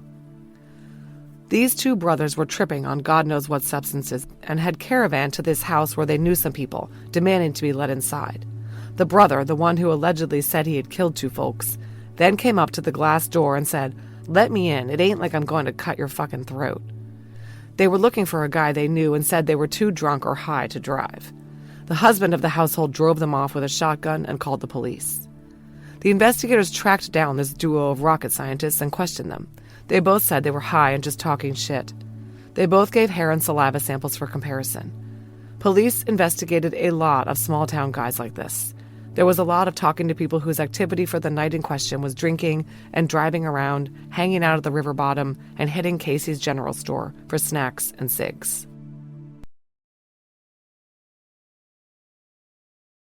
Mint is still $15 a month for premium wireless. And if you haven't made the switch yet, here are 15 reasons why you should. 1, it's $15 a month. 2, seriously, it's $15 a month. 3, no big contracts. 4, I use it. 5, my mom uses it. Are you playing me off? That's what's happening, right? Okay, give it a try at mintmobile.com/switch. Upfront payment of $45 for 3-month plan, $15 per month equivalent required. New customer offer first 3 months only. Then full price plan options available. Taxes and fees extra. See mintmobile.com. I bet you've probably been to the doctor's office in the past few months. I bet you had to hand over personal info, like your insurance, your ID, maybe even your social security number. And I bet you weren't thinking about how your doctor is just one of many places that has your personal information. If any one of them isn't careful, it's a good bet they could accidentally expose your details to hackers and identity theft, putting you at risk. Fortunately, LifeLock monitors hundreds of millions of data points a second for threats to your identity. If your identity is stolen, a LifeLock US-based restoration specialist will fix it, guaranteed, or your money back, with plans covering up to $3 million for stolen funds and expenses. Don't take chances with your personal info. Help protect it even when it's out of your hands. Save up to 40% your first year with promo code IHEART. Call 1-800-LifeLock and use promo code IHEART, or go to lifelock.com/iHeart for 40% off. Terms apply. Despite checking into all these local guys and dotting their I's and crossing their T's, police actually had focused their investigation less on people who knew the Scherers and more on people passing through town. They hadn't revealed this to the public, but within 72 hours of the Scherer slayings, the investigation had been given some direction, and there was a reason that the police were interested in sightings of white male suspects, and they were also interested in gray, maroon, or blue vans. And that was because they had learned that there had been another attack on the same night that Megan and Sherri were killed.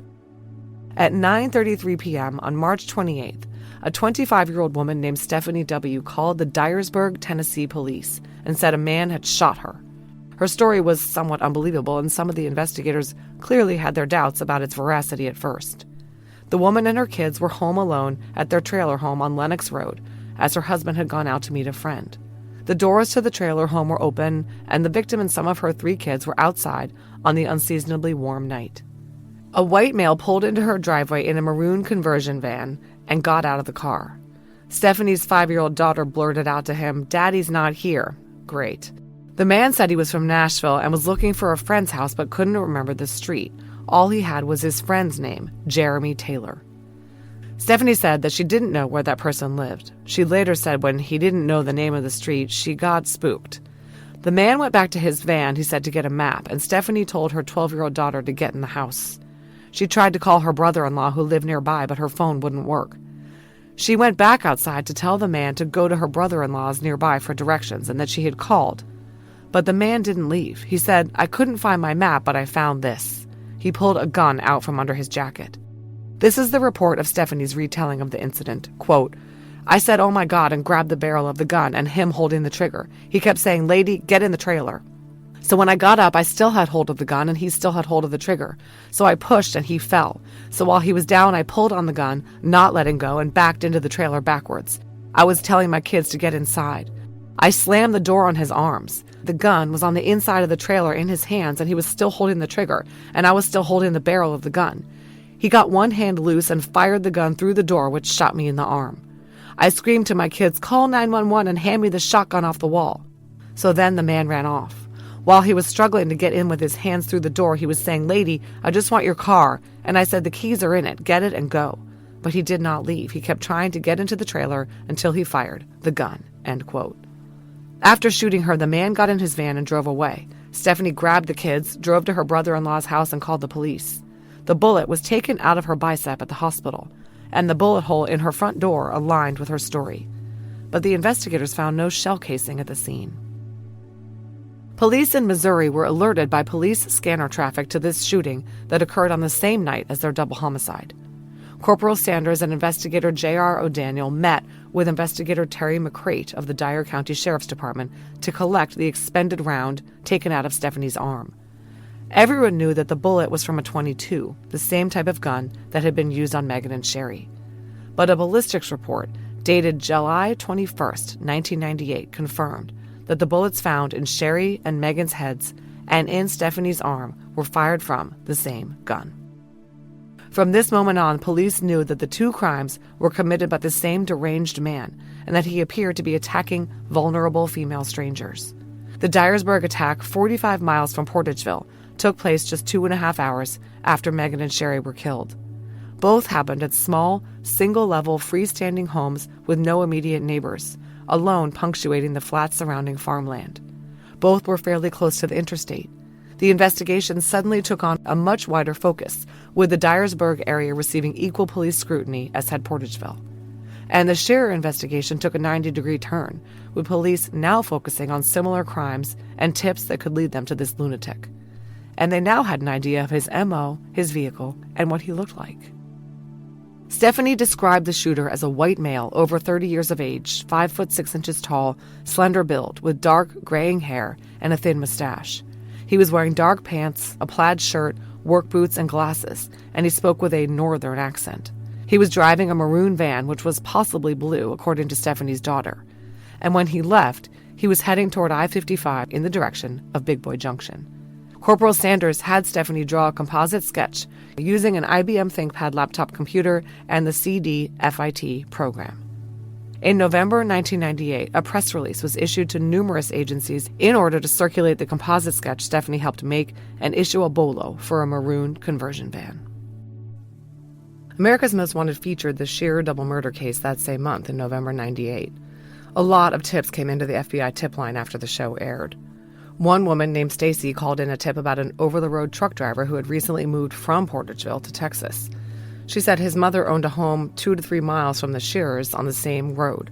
Her cousin used to be married to the guy, and he was abusive and had a previous rape charge. Police looked into him, and his wife alibied him. There were a lot of tips like this, since they now had 2 geographic areas to draw from. Police received a lot of calls about men resembling the sketch, seen at gas stations, Long John Silver's, hospitals, prisons, area businesses, and so on. They collected pubic hair samples from a lot of people who resembled the sketch, but it was pretty generic, and a lot of people in Missouri and Tennessee could have been the man in the composite. Another angle police looked into was the name the Dyersburg assailant had mentioned, Jeremy Taylor. When he pulled into her driveway, the shooter told Stephanie that he was looking for the home of his friend, Jeremy Taylor. The investigators pulled the name of every Jeremy Taylor in the greater Memphis area and tracked them all down. They even asked them for pubic hair samples for comparison to those in evidence, simply because Stephanie's attacker had mentioned that name. But it didn't work. Either they didn't find the right Jeremy Taylor, or the attacker had made him up. Police also looked at violent crimes committed throughout the region and beyond, abductions, rapes, and so on. They received communications from states all over the nation about similar crimes that could be their guy. In December 1999, a lead came in about a double homicide in Stone County, Arkansas, that had happened on the 19th. Sheriff Jason contacted the Missouri and Tennessee investigators and told them his crime was similar to the Scherer double murder. In the Arkansas case, a home invasion, the victims were Gloria Bonds, age 54, and her 16-year-old niece, Rachel McNear, a high school sophomore. Gloria's husband, a truck driver, was away on a route. Her niece, Rachel, was staying with her aunt to keep her company. Gloria had been tied up with her own shoestrings with her hands behind her back. She was then shot in the temple with a shotgun. Rachel was raped and shot in the head by the same gun. She was found face down in the back bedroom of the house by her mother. In their driveway, the killer had abandoned his car, which would not start, and stole the victim's car. He made it to a Dexter, Missouri motel, spent the night, and on December 20th committed a home invasion in Illinois. He broke into the home of elderly Lulu and Richard Silveus. He shot their 42-year-old daughter, Mary, in the side with a sawed-off double-barreled shotgun and battered Richard and his wife, Lulu, and then he drove off. Stone County Sheriff's Office issued a nationwide alert for Troy R. Ackerman Jr., age 34, of Fox, Arkansas, wanted on 2 counts of capital murder, theft of property, and being a felon in possession of a firearm.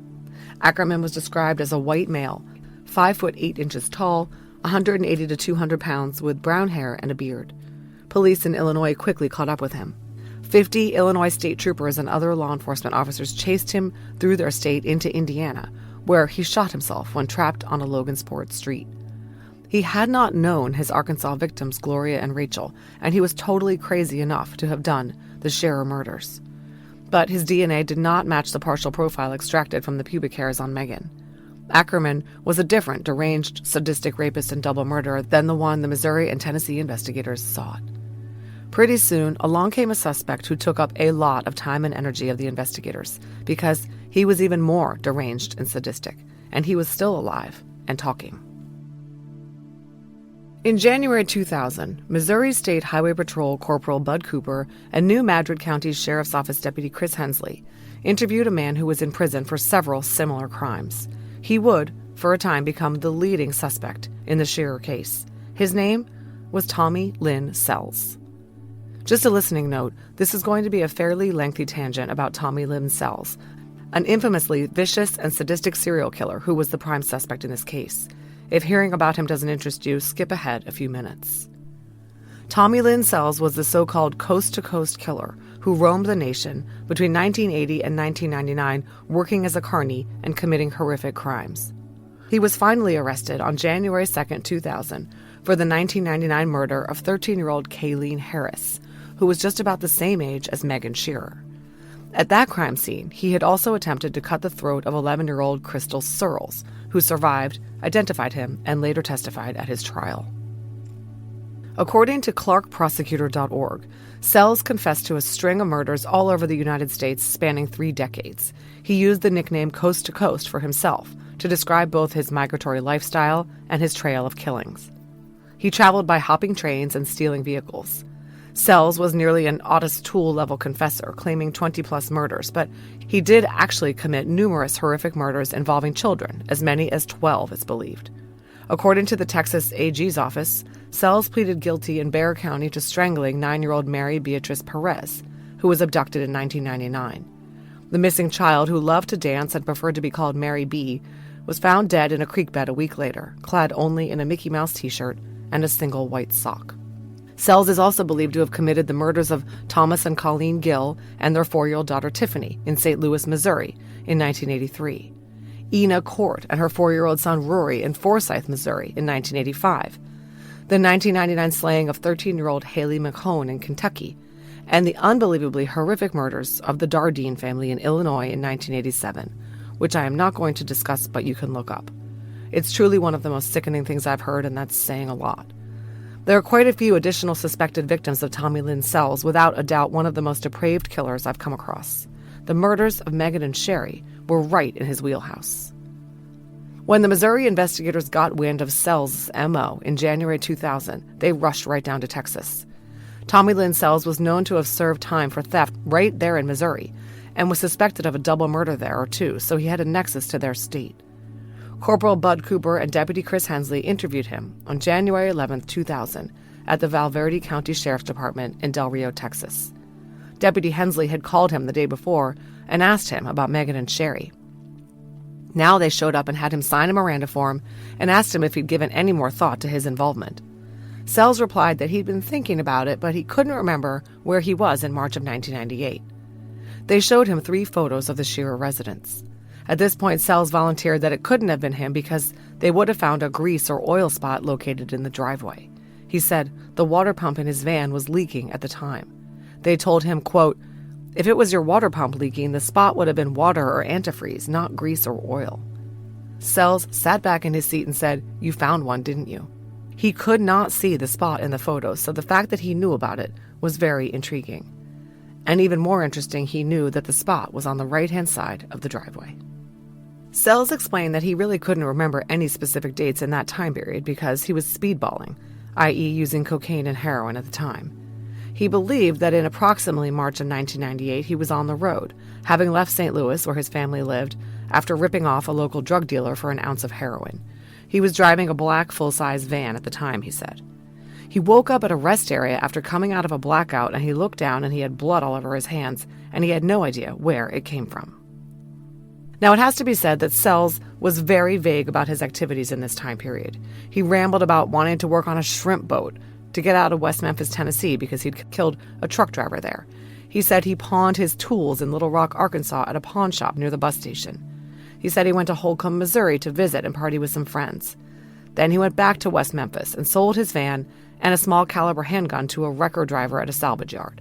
Sales had no idea where he'd gotten this gun, possibly in a burglary he'd committed in Nevada, or he may have gotten it while selling drugs on the streets of St. Louis.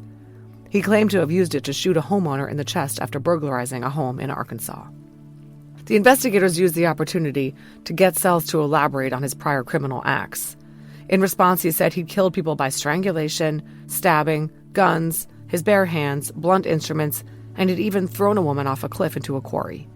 He said he committed his first crime at age 13 when he pistol-whipped and raped a neighborhood girl in St. Louis. Sells said his MO was to talk to people and make them feel comfortable, to lure them in before springing. He was a people person and easily talked to others.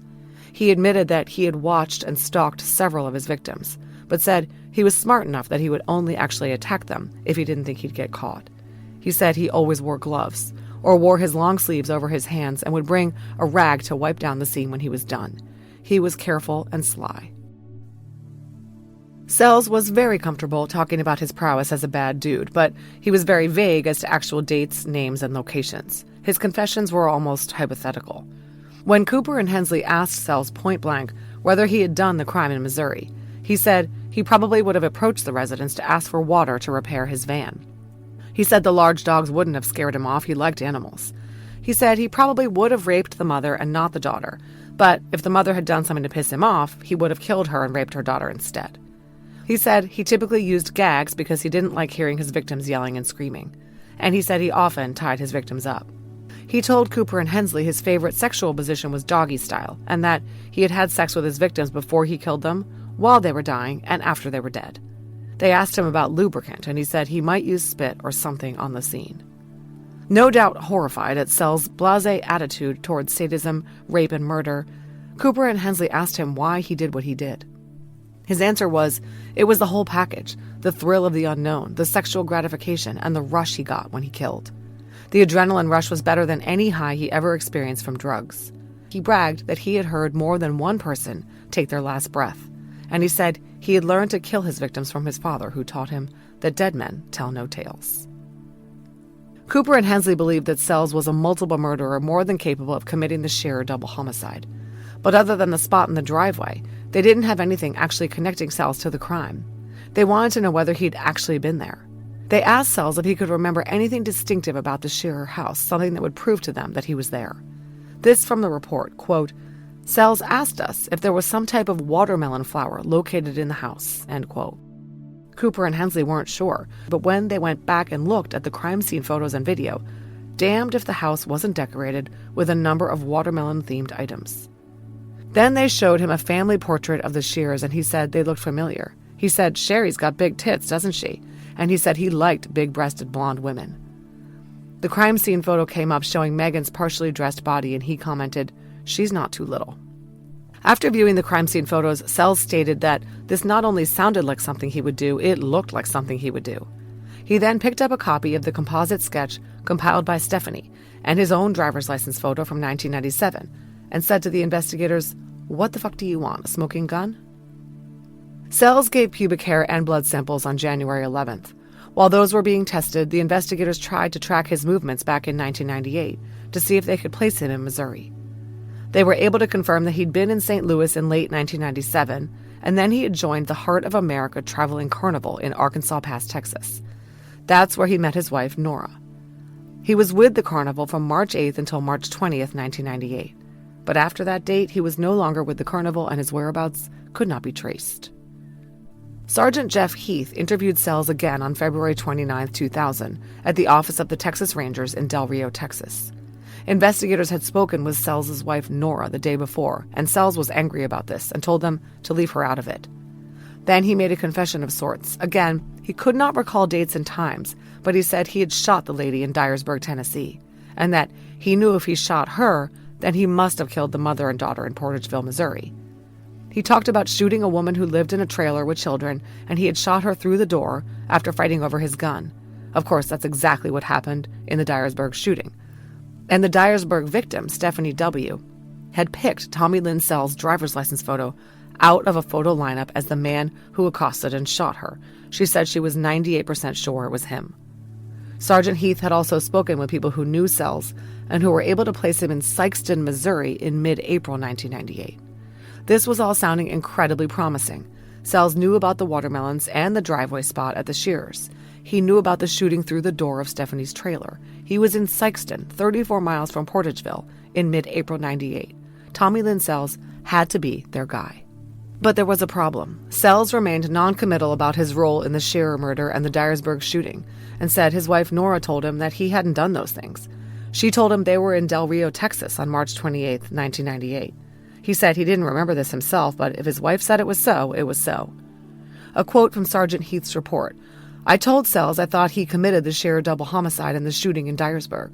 Sells responded, quote, "I want to tell you I did this, but I have to believe Nora, what she says, because she's all I have in this world." The investigators did a lot of work to try to connect Tommy Lynn Sells with the Scherer murders and the Dyersburg shooting. They tracked down his car that had been abandoned in St. Anne, Missouri, and tried to track down a black van he'd sold.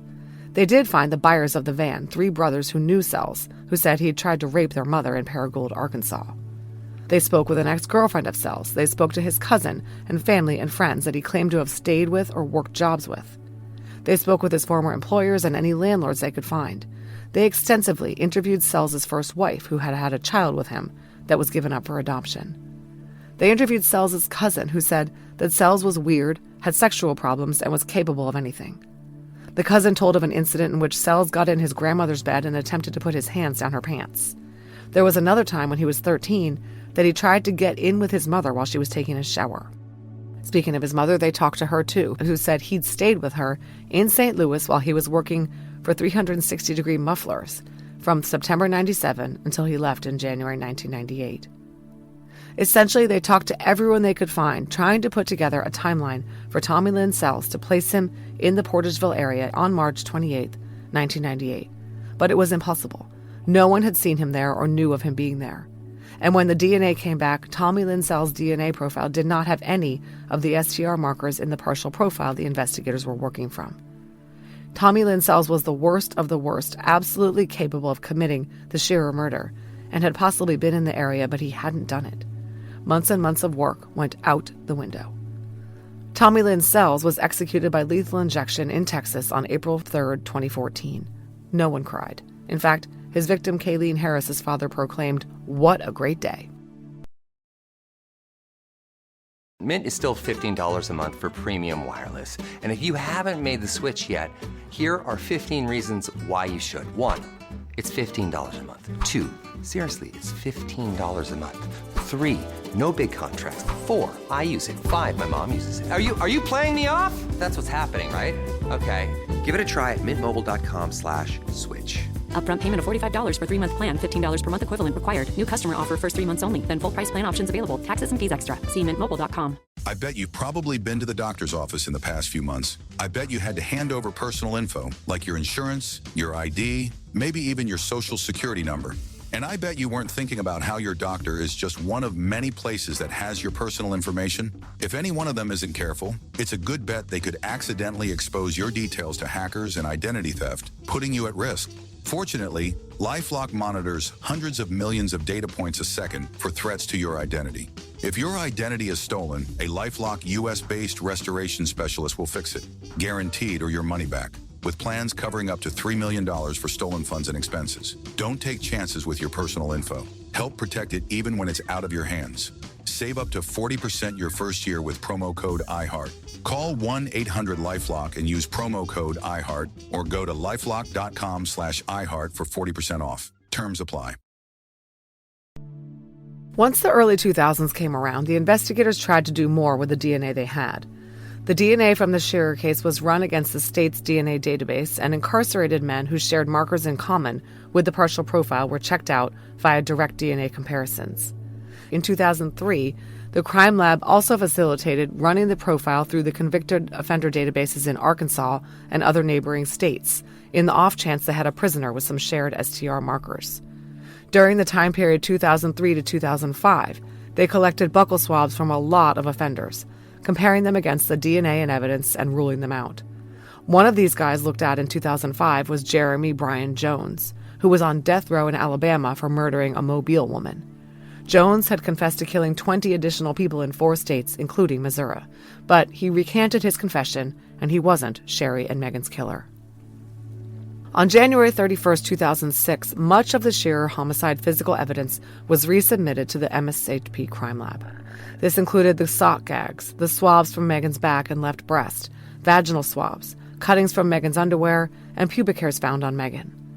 This time, with DNA analysis having advanced 7 years from the time of the murder, MSHP crime lab analyst Ruth Montgomery was able to obtain a complete male DNA profile from the swab of the bite mark on Megan's left breast. The DNA profile finally qualified for entry into CODIS. In March 2006, the DNA from the Scherer offender was in CODIS at long last, and the database came up with a hit. The same offender who had killed Megan and Sherri had struck before, way back in 1990. CODIS matched the unknown DNA sample taken from the body of Megan Scherer to an unknown offender DNA profile developed in the investigation of the April 1990 homicide of Genevieve Zitricki in Greenville, South Carolina. It was hard to believe, but we had the DNA that was an identical match, said New Madrid County Captain Chris Hensley. The two cases were not at all similar, and I think it's safe to say they never would have been connected if CODIS had not linked to the same perpetrator. Let's talk about the Jenny Zitricki case. Genevieve Hegedusich was born on August 11, 1961, to parents Edward and Rosemary Hegedusich. She had a brother, Philip, and the two were close. Jenny grew up in Ohio and graduated from Youngstown State. She married young and was divorced when she was killed at age 28. Jenny had moved to Greenville in 1989 with her then-husband, Michael Zitricki. They had been married for 7 years and divorced once they arrived in South Carolina. Michael, the ex, actually lived in the same apartment complex, the Hidden Lakes complex on Villa Road, and he had a girlfriend, which must have been a little awkward for all 3 of them. Jenny's friends said the two mostly avoided each other. Jenny worked as a systems programmer analyst for Michelin and was bubbly, outgoing, friendly, and active, playing on the Michelin softball team, fishing, jumping on the small portable trampoline she kept in her bedroom, and cheering on her beloved Cleveland Browns. She had a very active social life, and the 2-story garden-style apartment complex she lived in was known for its social atmosphere. There were barbecues and pool parties and other such gatherings for the mostly single young professionals who lived there. Jenny's apartment patio faced the pool, and she was always right at the center of all things social at the complex. Pool-goers typically used the bathroom in her apartment. She let everybody in. On the night of April 3, 1990, Jenny attended a rehearsal dinner party at her upstairs neighbors. She was in the wedding of his daughter that upcoming weekend. Her festive dress was neatly hung over a chair in her apartment, still in its dry-cleaning bag. She left the party and headed down to her ground-floor unit. The time for this is a little bit in dispute. Some witnesses said she stayed at the party until midnight. But after she got home, Jenny called her friend Lisa Richards. Lisa said she talked to Jenny that night around 10, and she said she was her usual self. That was the last time anyone spoke to her. It seems that Jenny went to bed alone. She didn't show up for work on Wednesday or Thursday. Finally, on Friday, April 6th, Jenny's Michelin coworkers called the apartment complex manager when Jenny hadn't been heard from for a couple of days. They asked him to please check on Jenny. The manager dispatched a maintenance worker to the apartment armed with a key in case no one answered the door. No one did. The maintenance worker opened the door and the apartment was dark. He called Ms. Zitricki, but heard nothing except running water. Jenny was on her back in the bathtub, which was lightly running and had spilled over the apartment floor. Her hands were up over her head and fabric wrapped around her neck. She was wearing only a t-shirt. Her legs were splayed out under the faucet so that the water was running into her genital area. Greenville Police Detective Bruce Banton was called to the scene, one of the first investigators to respond. He noted a bloody wound or wounds on Jenny's head, bruises on her face, the binding around her neck, and the staging of the scene. This was a homicide.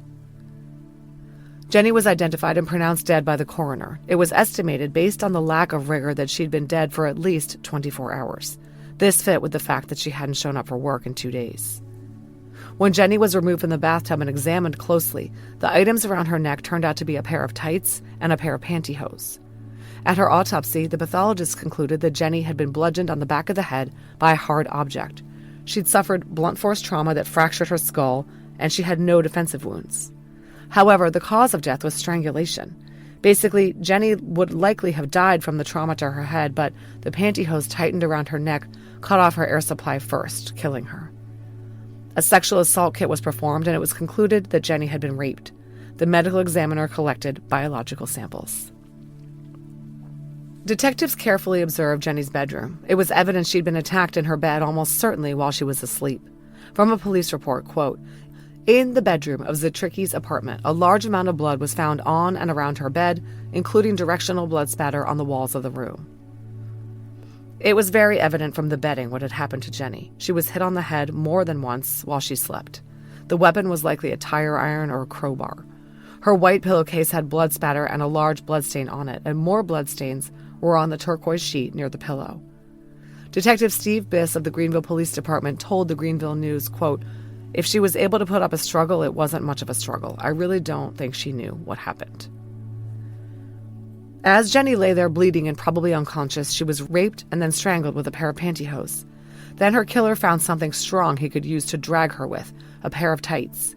He tied them tightly around her neck and then used the knot as a handle, dragging Jenny 20 feet to the bathroom. Additional watery bloodstains on the bedding moved down to the foot of the bed in a diagonal pattern, showing exactly how Jenny had been dragged. A blood trail led from the bedroom to the bathroom as well. Once in the bathroom, her killer positioned her how he wanted her in the tub and started the water running. The bathroom was a mess, with bloodstains in the tub and the toilet seat up, and what appears to be blood on it and the bowl. But the surfaces were devoid of fingerprints, indicating that they had been wiped down. Then he tossed the bedroom. The bedroom was a disaster, with clothes everywhere, dresser drawers open with clothes spilling out, a teddy bear, jeans and a white shirt with small bloodstains on the rug, and the book Our Bodies Ourselves splayed open on the floor. Bloody drag marks on the carpeting showed the trajectory of Jenny being dragged to the bathroom. The brown carpeted hallway between the bathroom and bedroom was littered with scattered clothing, another teddy bear, a crumpled magazine. And a bloody toe print was found on a book on the floor titled, get this, How to Be a Bitch. The print was not Jenny's. She had been dragged to the bathroom. Her killer was running around the apartment barefoot. At the time, it wasn't clear if perhaps Jenny's killer was looking for something, but nothing of value appeared to be missing. Jewelry was sitting on the bedroom dresser in plain sight. Detectives came to believe that the killer had ransacked the apartment to make it look as though he was looking for something. He also did two other things designed to confuse investigators. Jenny's purse was dumped out into the kitchen sink and water run into it. The sink was overflowing. Jenny's checkbook and other personal items were floating. The investigators didn't know how much of any cash she had, but it seemed as though her killer was savvy, using water to destroy evidence. In addition to the purse, the killer had left an ominous message on the mirror above Jenny's dresser. "Don't fuck with my family" was scrawled in black Sharpie. Of course, investigators had to wonder whether Jenny had any dark secrets, anything to hide, or anyone who might be angry with her. I was told that the FBI profilers who consulted on the Zitricki case spent a lot of time developing a profile based on the mirror message, which turned out to have been left by the killer deliberately to derail the investigation. Investigators figured out how Jenny's killer got into the apartment. They believed she was attacked while she was sleeping. She hadn't let him in. Inspection of the windows and doors revealed that the sliding glass door to the patio had been pried open with a tool. Once inside the apartment, the assailant did not appear to be in a rush. He took a lot of time raping and killing Jenny, staging the scene, tossing the room, writing the message, and soaking the purse. It must have taken him several hours, and he clearly knew she lived alone. He was watching her. Police worked the case very hard. They interviewed everyone, Jenny's friends, family, co-workers. They couldn't find any enemies of Jenny's, and although she knew lots of people, no one had a bad word to say about her. Her ex, Michael, was cooperative and seemed legitimately shocked at the news of her death. He readily gave fingerprints and submitted to a polygraph. Michael was able to prove he wasn't home that night. He had what OG investigator Bush Banton called an ironclad alibi. Michael was eliminated. Jenny's father, who was suffering from cancer, was so devastated by the death of his little girl that he kind of lost the will to live and died within a month. The terrifying thing was the crime seemed random. Just as the Scherer case was in Portageville, Missouri, Jenny's homicide was a brutal one in relatively quiet Greenville, and the community was spooked. Single women ran out and bought guns and mace. Police were very eager to progress the investigation, but were powerless to do it. They interviewed hundreds of people and collected fingerprints from 150, hoping to compare to some partials found in the apartment. But eventually they had to move the radius of the investigation outward from Jenny's circle to a much wider suspect pool. They blanketed the nation with bulletins about the horrific murder, followed up on tips, and investigated links with crimes that seemed similar. In 1994, they investigated whether there was any connection between Jenny's murder and the crimes of Henry Louis Wallace. Wallace had strangled 3 young women in 1 month in the same apartment complex in Charlotte, North Carolina, just 1 state away, and has also attempted to strangle the 10-month-old baby of one of the women. Wallace was from Barnwell, North Carolina, and was linked to the strangulation deaths of 7 other women as well. Upon his arrest in March 1994, Charlotte police said Wallace could be connected to a murder in South Carolina. They were referring to Jenny's. He had a record in that state for sex offenses, and he had been living there when Jenny was killed. Wallace's crimes were particularly unsettling because he came across as a completely normal guy, working as a DJ, he was married, and spent 4 years in the Navy. People saw him as an educated man who had many friends and gainful employment. His mother and friends were shocked at the news that he was a serial murderer. But Wallace was black and all his victims were black. Jenny was white. And eventually, DNA ruled out Henry Louis Wallace as her killer. The following year, in 1995, investigators perked up upon hearing of the arrest of 35-year-old Glenn Rogers of Ohio.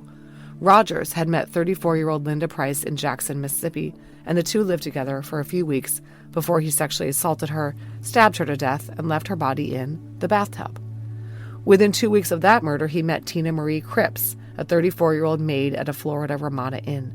She was found stabbed to death in the bathroom of his motel room there. Rogers had killed at least 2 other people, and the bathtub thing was an obvious parallel. But Rogers didn't kill Jenny either. Her case went cold. Detective Tim Conroy of the Greenville Police Department and his cold case team reopened the Zitricki case in late 2005, and the offender's DNA profile developed from semen on a cervical swab taken during Jenny's autopsy was finally loaded into CODIS in August 2005. So in March 2006, when the DNA profile from the Scherer suspect was finally entered into CODIS, it generated a hit, linking the Scherer and Zitricki homicides to the same unknown man. This was absolutely staggering news to both sets of investigators in Missouri and South Carolina.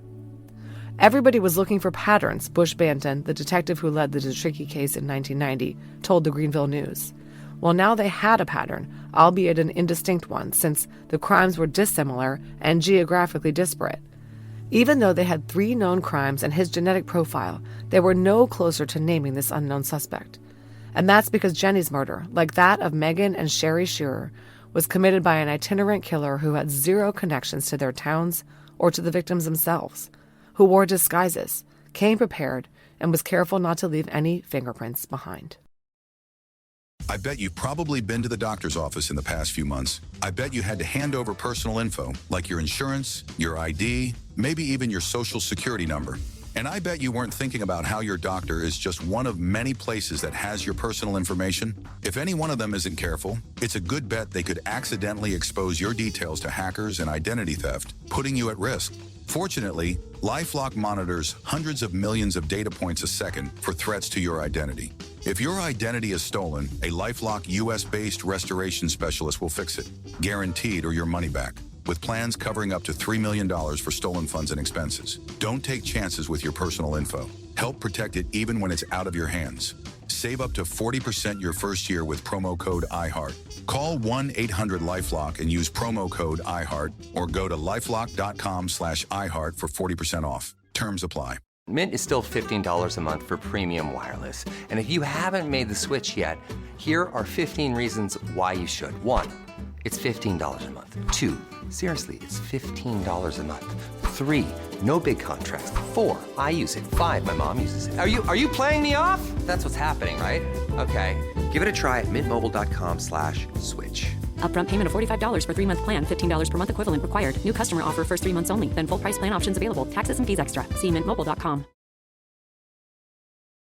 Once the Zitricki and Scherer cases were linked by the CODIS hit to the same suspect, Sergeant S. Owens and Detective Conroy of the Greenville Police Criminal Investigations Unit contacted Master Sergeant Bud Cooper of the MSHP, who was still working the Scherer case. The Portageville investigators went to Greenville to compare notes about their wildly disparate crimes, MOs, and evidence. The investigators cross-checked their case files for common names, and there weren't any. So they started a multi-agency task force incorporating various law enforcement agencies from South Carolina, Tennessee, and Missouri, the FBI, the U.S. Marshals, and several prosecutors' offices. This is from the report, quote, "In 2006, a LexisNexis search was conducted of residents within varying radiuses of the Zitricki crime scene in April 1990.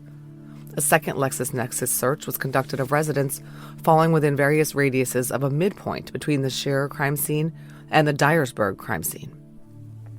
The lists were then compared, and a list of individuals who were at both locations at the given times was developed. Leads were assigned, and individuals on the list were tracked and eliminated," end quote.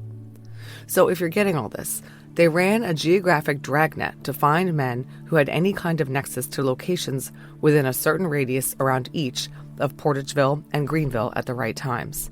It was noted that a drive between one and the other would take a traveler right through Dyersburg, Tennessee.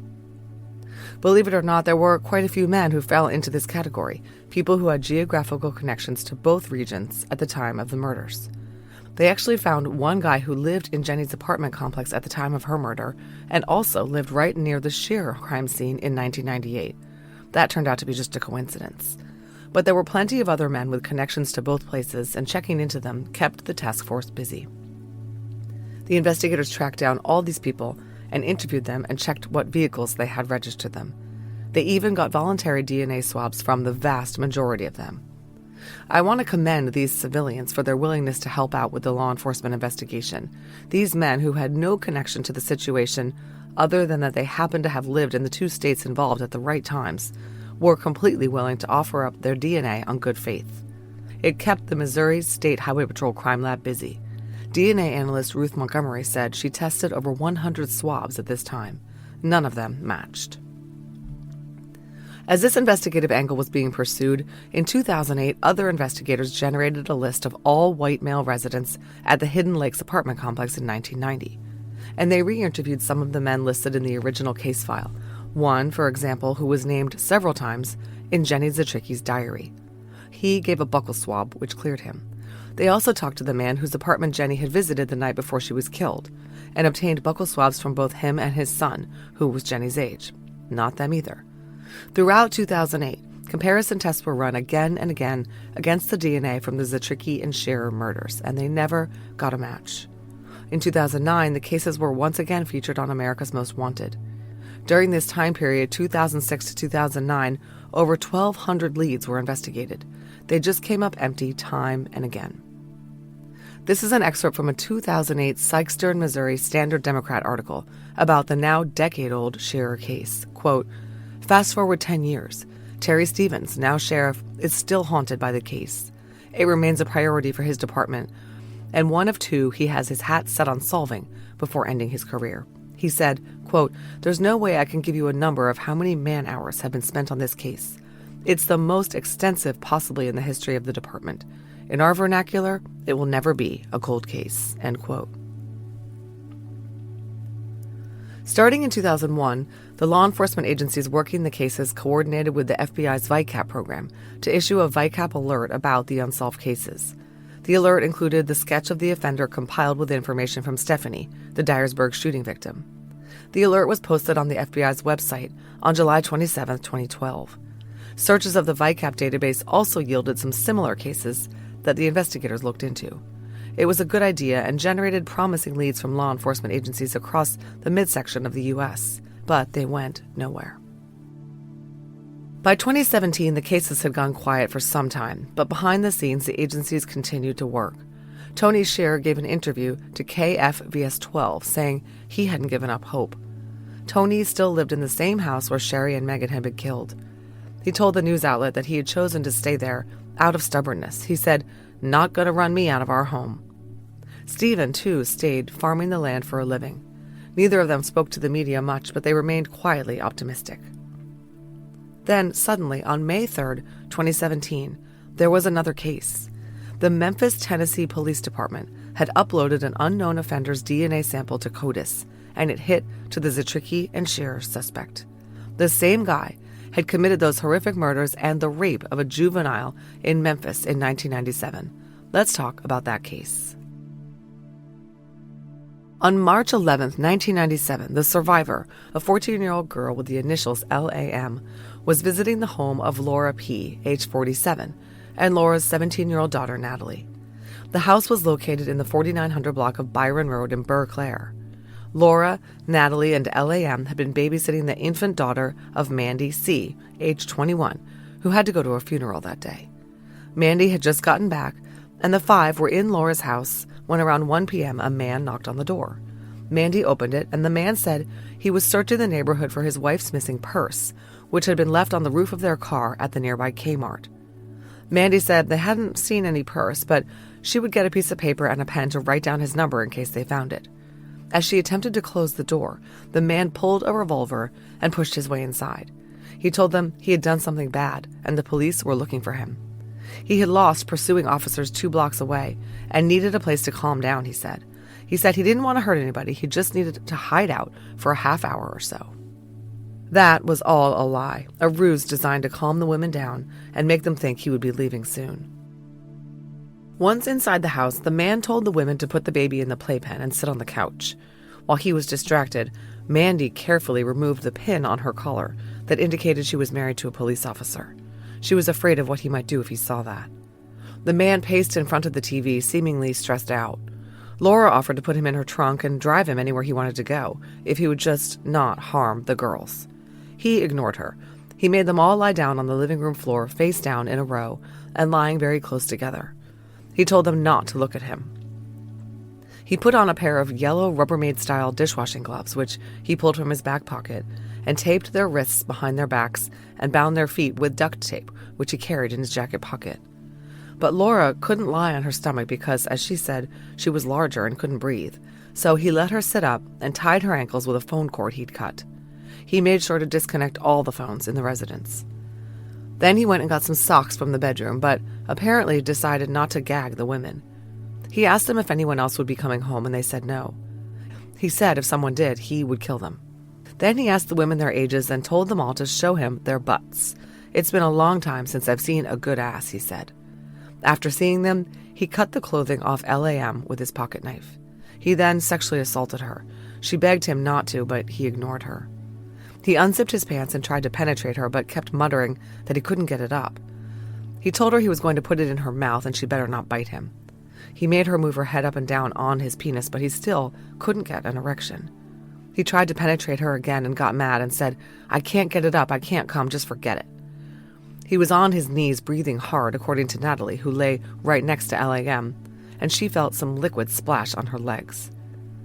After that, he used a pink towel to clean LAM's shoes off. It's unclear whether he had dripped semen on them or what. Then he got up, zipped up, and started looking for Laura's car keys. He asked where they were and where his duct tape was. He gathered up those things and he then left the house, driving off in Laura's red Crown Vic 4-door and taking the pink towel with him. Before he left, he told the women they'd better wait a few minutes before they started screaming for help. After the door clicked behind him, they freed themselves and called police, and LAM submitted to a rape kit at the hospital. The survivors of this incident, Mandy, Natalie, Laura, and LAM, worked with Memphis police on a suspect sketch. It showed a white male with brown hair, with a bulbous nose and a well-groomed mustache, wearing silver-framed tinted aviators and a cap. He was 5 foot 8 inches tall, a wiry 140 pounds, mid-30s to mid-40s. He was wearing dark jeans, a gray t-shirt, a maroon windbreaker with white lettering on the upper front, and black tennis shoes. He had a piece of duct tape stuck to his pants leg when he left. Laura's vehicle with the pink towel still inside was found later by patrol officers at a nearby Kmart, where employees reported seeing a white male run from the car. The employees were later shown the composite sketch and confirmed that was the man they'd seen ditching the Crown Vic. They also said they'd seen the man in the store earlier that day. Maybe he was buying the rubber gloves and duct tape. The Memphis Police Department had worked LAM's case and tried to find the rapist, but I'm going to be honest here, they didn't try that hard. They didn't test LAM's rape kit for the offender's DNA. You heard me right. They shelved it. LAM was raped in 1997. In 2013, the Memphis PD did an inventory of its untested rape kits. It turned out there were over 12,000 of them. LAM's was just one. Can I say how much this makes my blood boil? This brave, strong 14-year-old girl gave an absolutely incredibly detailed, very matter-of-fact informational statement to police about her assault and her disgusting, horrible, violent assailant. Yet no one bothered to test her rape kit. It's as good as the police and legislators who establish budgets saying, "We don't care." Anyway, years later, the federal government issued grants under the SACI program to help states clean up this unconscionable mess. But I cringe thinking about the number of serious crimes that could have been prevented if these rape kits had been entered into CODIS years earlier and the perpetrators held accountable. As a result of the SACI program, LAM's rape kit was finally tested in 2017, 20 years after the incident. And lo and behold, it hit to the Scherer and Zitricki cases. It was the same guy, and yet another state. Once the Missouri and South Carolina investigators were notified that their guy had struck yet again, they compared the composite sketch of the Memphis suspect to the composite sketch done after his attack on Stephanie in Dyersburg. When you look at them, you can certainly tell that these people were trying to draw the same person, MSHP Master Sergeant Bud Cooper told KVFS 12. The 2017 CODIS connection to yet a third case revitalized the Scherer investigation. It had never gone cold, it was continually worked, but now there was yet another suspect sketch to go on, yet another MO to study, living witnesses to interview, and the police dug in with gusto. I would say there's renewed hope, and that's what it is, renewed, Bud Cooper told KFVS 12. I think there's been hope from day one. Sheriff Terry Stevens added, quote, "I can't speak for everybody, but myself as the sheriff, I'm very optimistic that we're going to solve this case." The Missouri State Highway Patrol, New Madrid County Sheriff's Office, Greenville, South Carolina Police Department, and Memphis, Tennessee Police Department all worked together. Now they had a third geographic region to include in their search for men with nexuses to the crime scenes. This from the report, quote, "In late 2017, a second LexisNexis search was conducted, incorporating the LAM crime scene. The results were negative with the inclusion of the Scherer crime scene. A search was then conducted using only the Zitricki crime scene and the LAM crime scene. The results of that search returned a list of 14 individuals living near the Zitricki and LAM scenes. Leads were assigned, and the individuals on the list were tracked down and eliminated." Again, it was a good idea and good police work, but it didn't lead to police finding their man. The report continues, quote, "In January 2018, an in-depth case review of the Scherer double homicide case was initiated," end quote. Investigators began working with the FBI's Behavioral Analysis Unit, but even the BAU couldn't solve the case.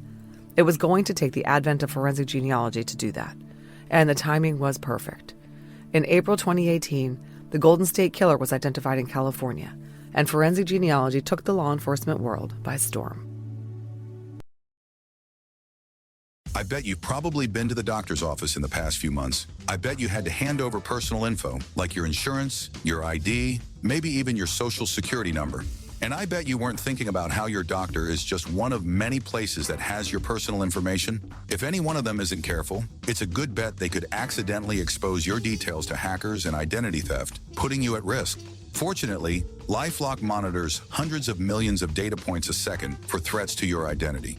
If your identity is stolen, a LifeLock US-based restoration specialist will fix it, guaranteed or your money back, with plans covering up to $3 million for stolen funds and expenses. Don't take chances with your personal info. Help protect it even when it's out of your hands.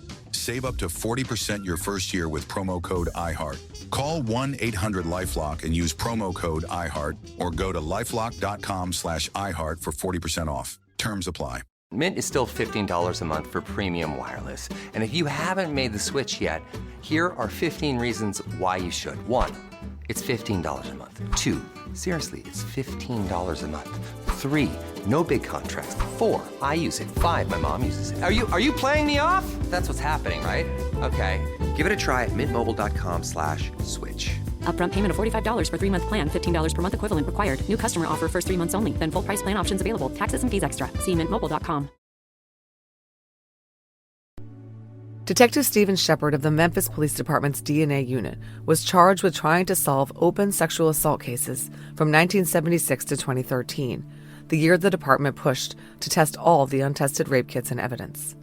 Shepard was instrumental in getting LAM's rape kit tested, which revealed they were seeking a serial offender. After they struck out testing the DNA of local suspects in LAM's rape, Detective Shepard proposed using this new technique he had heard was solving some high-profile cases, forensic genealogy. After getting the go-ahead from the Missouri, South Carolina, and Tennessee investigators, Shepard arranged for $15,000 in funding to pay for preparation of a SNP profile and contracting with Parabon Nanolabs. The swab from Megan Scherer's left breast had been used up, and there wasn't enough DNA left in the Zitricki case, but now they had a fresh sample from LAM's rape kit. That was a sample they used to provide the SNP to Parabon in July 2018. The genealogist was Cece Moore. Cece entered the suspect's SNP profile into GEDmatch. In the database, she found a number of DNA relatives of the suspect. DNA relative number 1 shared 686 centimorgans with the suspect. DNA relative number 2 shared 520 centimorgans of DNA with him. As we know, these are pretty good measurements. As Cece described it, these top 2 DNA relatives also shared a fair amount of DNA with each other, meaning they were in the same genetic network. And based on the amount of DNA they each shared with the suspect, they were possibly first cousins once removed with him. So, she tried to find the most recent common ancestor of these 2 DNA relatives, building their family tree back to the second great-grandparent level. It turned out they were both descended from common ancestors John and Lucy Brashers, who lived in Greene County, Arkansas. John was a farmer, Lucy was a mother and homemaker. According to the 1880 census, the couple had 4 children. Cece painstakingly built this family tree down to include all John and Lucy's children and grandchildren. This was just one genetic network in the suspect's family tree, and Cece didn't have representation of both sides of the suspect's family tree. She knew he had to be somewhere in this Brashers tree, but she didn't have the benefit of knowing names involved in another intersecting marriage that could help her pinpoint which branch the suspect fell in. So she had to build out the entire family tree, properly placing each descendant of John and Lucy Brashers and everyone they married. She knew the suspect was likely a great-great-grandson of the Brashers. But it was confusing because while she knew the top 2 DNA relatives were likely first cousin once removed with the suspect, for some reason that didn't fit with what she was seeing at the second great-grandchild level. These 2 probable first cousins once removed were not in the same generation as each other. The answer came when Cece found out that John and Lucy Brashers' son, Obadiah Memory Brashers, had married Lydia Garner in December 1890. They had sons Isaac, John, and William. Keeping it all in the family, John and William married sisters Hester and Alva Mahan. Their children were therefore double first cousins, sharing double the amount of DNA of typical first cousins. This led Cece to the conclusion that the suspect was a first cousin once removed with the top DNA relative and double second cousins with DNA relative 2. This confirmed that the suspect was indeed most likely a great-great-grandson of John and Lucy Brashers. Cece found several candidates who could be the suspect in terms of level of shared DNA and position on the tree, so she had to look at location, age, criminal record, and so on. She found a set of 3 brothers from Alabama, last name Brashers, 2 of whom had criminal records. But one of the brothers with a record had died before any of the crimes in Missouri, Tennessee, and South Carolina were committed. So she set her sights on the other one, Robert Eugene Brashers. She noted his significant criminal record, in particular, a crime that was startlingly similar to his suspected M.O. And his daughter, Deborah, had a public Facebook page with a photo of her father, which was a dead ringer for the sketch from the Memphis rape case. And he was wearing the exact same hat and the same transition-style aviators. Parabon's report to the Missouri, Tennessee, and South Carolina investigators dated August 22, 2018, indicated that Parabon had a high degree of certainty that the suspect was Robert E. Brashers. Parabon's report highlighted Brashers' extensive criminal history and that he had residential addresses in close proximity to all 3 crimes, including one less than a mile from Jenny Zitricki's apartment complex. Cece told me it took her less than 10 hours to come up with his name, which was nowhere in the multiple thousands of pages of case files spanning 4 jurisdictions. And by the time the investigators got his name in the form of an investigative lead from Parabon, Robert Brashers had been dead for 19 years. It was time to test Cece's hypothesis. Brashers was dead, but he had a wife, a living brother, and 2 daughters from different women. All these people were contacted by the investigators, and all gave voluntary DNA samples for kinship testing. This from the report, quote, "The DNA samples obtained from Brashers' relatives were then sent to the South Carolina Law Enforcement Division Forensic Services Laboratory and to the Missouri State Highway Patrol Crime Lab for analysis. Each laboratory confirmed that the suspect's DNA profile linked to the Zitricki and Scherer homicides and LAM's rape would be that of the father to Brashers' daughters. The testing also eliminated the surviving brother as a suspect in the crimes. However, the testing confirmed the surviving brother would indeed be a brother to the suspect whose DNA profile was found in the crimes." End quote. The SLED lab had determined it was 19 trillion times more likely that Brashers' daughter Deborah was the daughter of the suspect than of any other man, but it still wasn't enough. This guy was a triple murderer and a rapist. They wanted to be sure. So they dug him up. Brashers was buried in the Shiloh Cemetery, located at 5811 West Kings Highway in Paragould, Arkansas, grave C-112. Investigators got a court order to exhume him, and the Greenville Police Department came up with the approximately $1,300 needed to pay for the exhumation. On September 27, 2018, they opened his grave. The FBI evidence recovery team was on site to assist with collection of the evidence. Detective Conworth's report says, quote, "I was given a tooth, small left toe, small left finger, a bone from the left foot, a bone from the left hand, and a pulled head hair," end quote. Missouri detectives were given other body parts, including a humerus bone. I'll skip the suspense. The report says, quote, "The probability of randomly selecting an individual having a DNA profile matching the DNA profile foreign to Brashers is approximately 1 in 65 octillion." It was him. At long last, the murders of Jenny Zitricki and Megan and Sherri Scherer, the rape of LAM, and the shooting of Stephanie W. had been solved. So who was Robert Eugene Brashers? Brashers was born on March 13, 1958 in Newport News, Virginia, to parents Dulis Woodrow Woody Brashers and mother Nellie McClellan Brashers. He had 2 brothers, 7 years older Woody Jr. and another brother whom I'm calling by his initials, GB. GB, who lived in Huntsville, told the investigators about his ne'er-do-well brother Robert. He said that after Woody Sr. and Nellie divorced, Brashers went into a rebellious stage and was sent to South Bend, Indiana, to live with her father. He graduated from high school in Indiana, and after that, in March 1976, he enlisted with the U.S. Navy in El Paso, Texas. He attended the Naval Air Technical Training Center located at the Naval Air Station in Memphis, Tennessee, from July until August 1976, and was assigned to the USS Lexington in Pensacola, Florida, in December 1976. Well, it seems like Brashers pretty quickly regretted the whole join the Navy to serve your country decision. He started complaining about various ailments that might exclude him from duty. He reported to Navy doctors that he had had surgery on his right knee to repair cartilage in November 1970. He reported that he had a venereal disease. He began reporting things like depression and acid indigestion. In the staff psychologist's printed consultation reports, he describes many of the symptoms as, quote, psychophysiological gastrointestinal complaints, which, quote, resulted in an upper GI series with normal findings, end quote. In other words, Brashers was faking it. By September 1976, he was flat out just saying that he disliked Navy service and wanted out. Staff psychologist John Aitken subsequently described Brashers as having an inadequate personality for naval service. Brashers was discharged in December 76. After that, he returned to Huntsville, Alabama, where his brother GB was living. He then spent time in New Orleans, Louisiana, Texas, and Arkansas, doing God knows what. I probably don't have to explain why investigators were so intent on nailing down a concrete timeline for Robert Brashers. This guy was the worst-case scenario. A roving, violent offender who had no ties to anywhere or anyone, had no scruples, and was smart enough to cover his tracks. They were convinced that he had an untold number of heinous crimes under his belt, and they did everything they could do to flush them out. Brashers had had a relationship with a young woman that resulted in a daughter. The two had met in January 1979, while Brashers was working as a bartender at T.P. Crockmeyer's in Huntsville, Alabama. They dated for 6 months, and then the woman left for school in France, and Brashers moved to New Orleans, and they lost touch.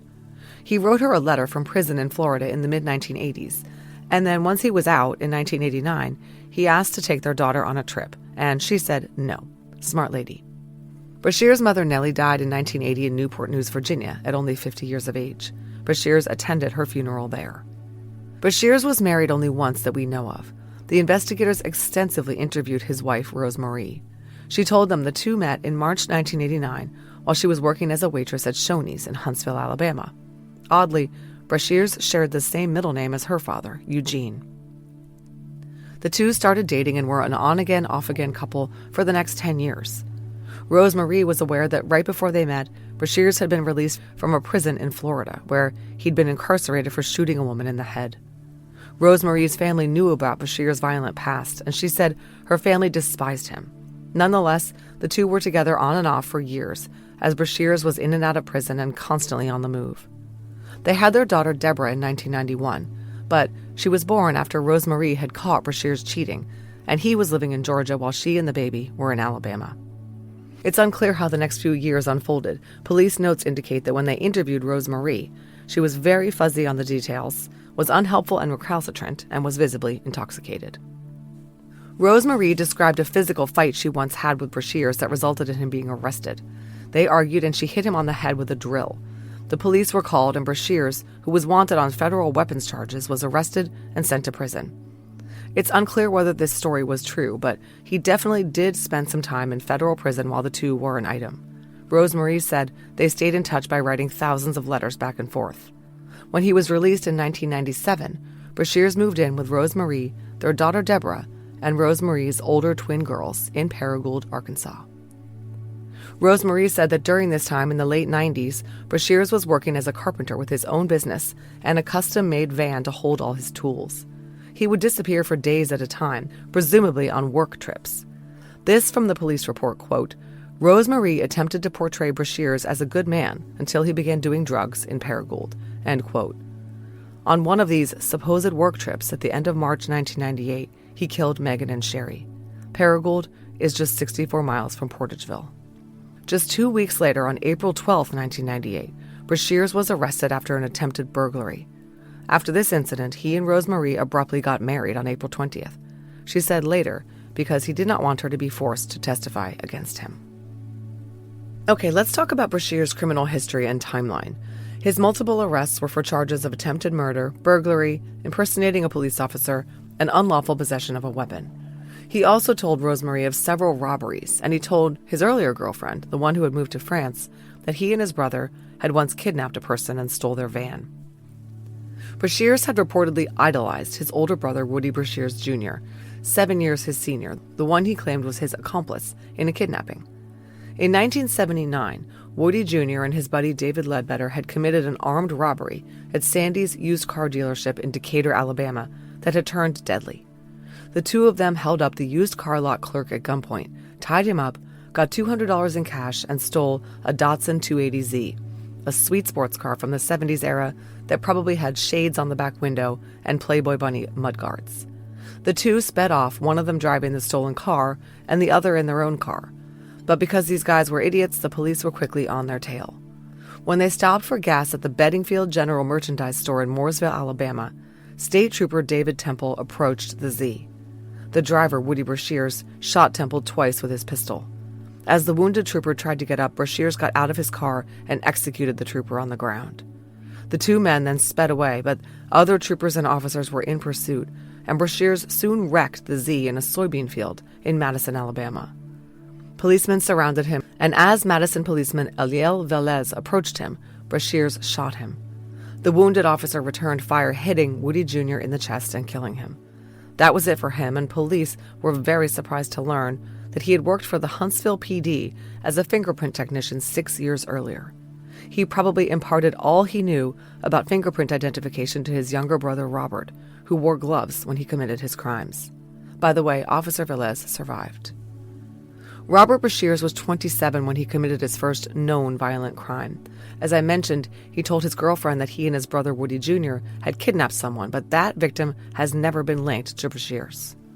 On November 11, 1985, a young woman named Michelle Wilkerson accepted a ride from Robert Brashears near Fort Pierce, Florida. Brashers drove to a nearby orchard and pulled over and demanded sexual favors from Michelle. She refused and grabbed the gun he had pulled on her. Brashers shot her twice in the head at close range, but she managed to get out of the truck and run. She ended up crawling through an 18-inch wide water and mud-filled culvert, while Brashers searched for her on the other side of the road. He gave up and drove off, and she emerged from the other end of the culvert and ran to an unoccupied office to use the phone. Officers were able to get to her at 3 a.m. and rush her to the hospital, where she survived. According to the Palm Beach Post, Michelle was able to give a detailed description of her attacker. 2 hours later, a man who fit Michelle's description got his truck stuck in the sand at Frederick Douglass Beach. Quick-thinking Deputy Angela Darling recognized him from the APB, and Robert Brashers was charged with attempted first-degree murder, attempted second-degree murder, aggravated battery, and the use of a firearm in the commission of a felony. In November 1986, he was convicted of attempted second-degree murder.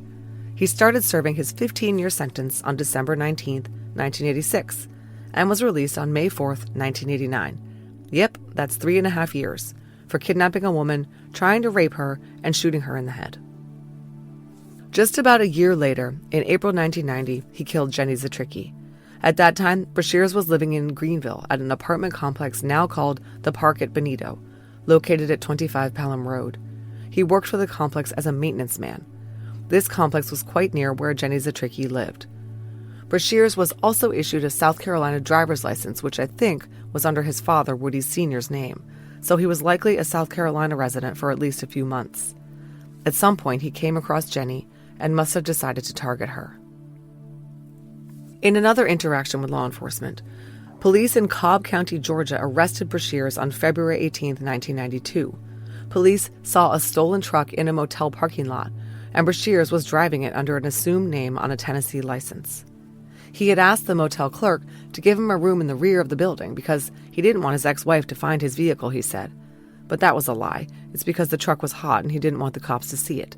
But they did, and searches of the truck and the hotel room revealed a whole slew of suspicious items, such as a stolen pistol with the registration numbers filed off, a brown sheriff's deputy jacket with a sheriff's department logo, a security guard badge, a police scanner, which when turned on was monitoring local police frequencies, a police code book, a radar detector, a telephone used by phone company repairmen to make calls from the junction box, and a Radio Shack police call radio guide. In 2 nylon suitcases next to the bed, police found a Slim Jim device used to enter locked vehicles, 3 pairs of rubber surgical gloves, and, quote, numerous tools and items too numerous to be listed, which can be, and commonly are, used in the commission of entering and stealing autos, end quote. They also found handcuffs, a whole bunch more police paraphernalia, and various birth certificates and driver's licenses in fake names. This is the only time Brashers was interviewed by police where transcripts of the interview still exist. When they asked him why he had all that stuff, he told the officers he was a private investigator. He also said he used to be a paralegal, and no, he'd never been arrested. Then he said the truth was, he was using all that stuff to spy on and rip off some big-time drug dealers. They asked him why some of his papers in his room were signed R.E.B., since he had a different name on his driver's license. Of course, those are Brashers' real initials. He said he signed things R.E.B. because his nickname was Rebel. How do you know this guy is lying? Because his mouth is moving. The Cobb County investigators knew this guy was full of shit, and they finally identified him as Robert Brashers. It turned out the name he was using was a cousin in Texas. They ran a record search and watched as criminal history information rolled in from Florida, Louisiana, and Texas, as well as a fugitive warrant out of New Mexico for trying to cross the border in a stolen truck. Here is exactly what Brashers finally fessed up to the Cobb County investigators, quote, "The following is a synopsis of the suspect's activities in response to our questions. On Thanksgiving morning, 1991, the suspect was caught in bed with a woman whom he'd been having an affair with by her husband, who happened to be an Atlanta police officer. A firearm was allegedly displayed. Fearing for his safety, the suspect fled from the house and returned to a house where he had been staying in Canton, Georgia. On November 29, 1991, he said he stole the truck from Southern Surveying and Mapping and fled west, intending to see relatives in Phoenix, Arizona. While en route, he was stopped at the U.S. Border Patrol checkpoint and arrested for possession of the stolen truck and gun.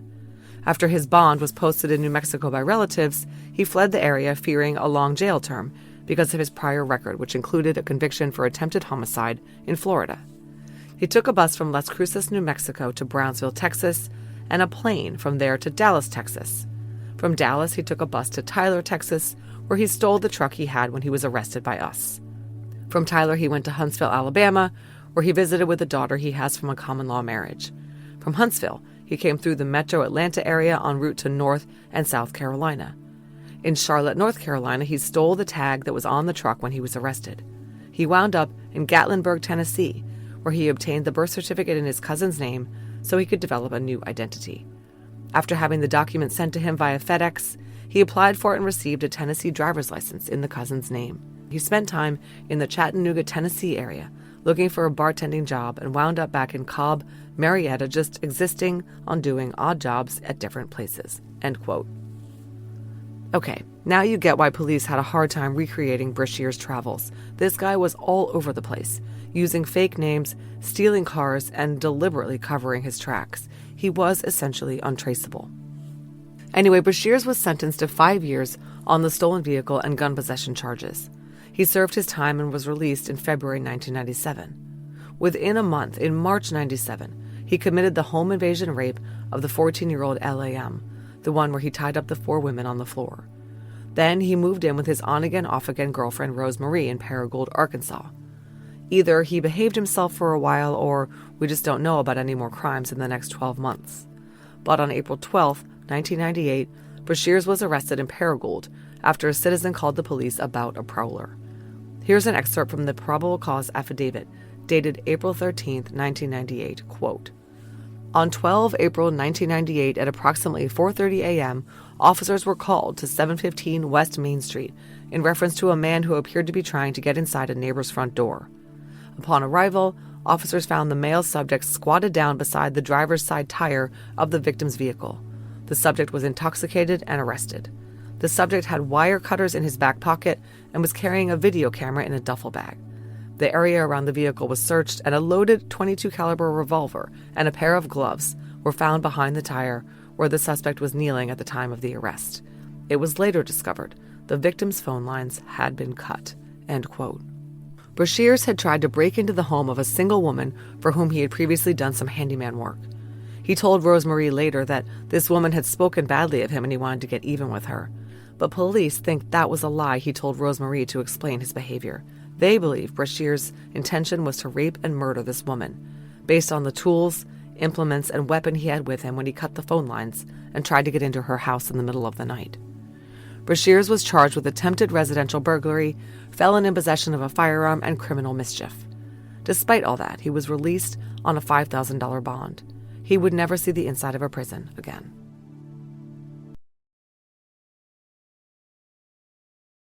Mint is still $15 a month for premium wireless. And if you haven't made the switch yet, here are 15 reasons why you should. 1, it's $15 a month. 2, seriously, it's $15 a month. 3, no big contracts. 4, I use it. 5, my mom uses it. Are you playing me off? That's what's happening, right? Okay, give it a try at mintmobile.com/switch. Upfront payment of $45 for 3-month plan, $15 per month equivalent required. New customer offer first 3 months only. Then full price plan options available. Taxes and fees extra. See mintmobile.com. I bet you've probably been to the doctor's office in the past few months. I bet you had to hand over personal info, like your insurance, your ID, maybe even your social security number. And I bet you weren't thinking about how your doctor is just one of many places that has your personal information. If any one of them isn't careful, it's a good bet they could accidentally expose your details to hackers and identity theft, putting you at risk. Fortunately, LifeLock monitors hundreds of millions of data points a second for threats to your identity. If your identity is stolen, a LifeLock US-based restoration specialist will fix it, guaranteed, or your money back, with plans covering up to $3 million for stolen funds and expenses. Don't take chances with your personal info. Help protect it even when it's out of your hands. Save up to 40% your first year with promo code IHEART. Call 1-800-LifeLock and use promo code IHEART, or go to lifelock.com/iHeart for 40% off. Terms apply.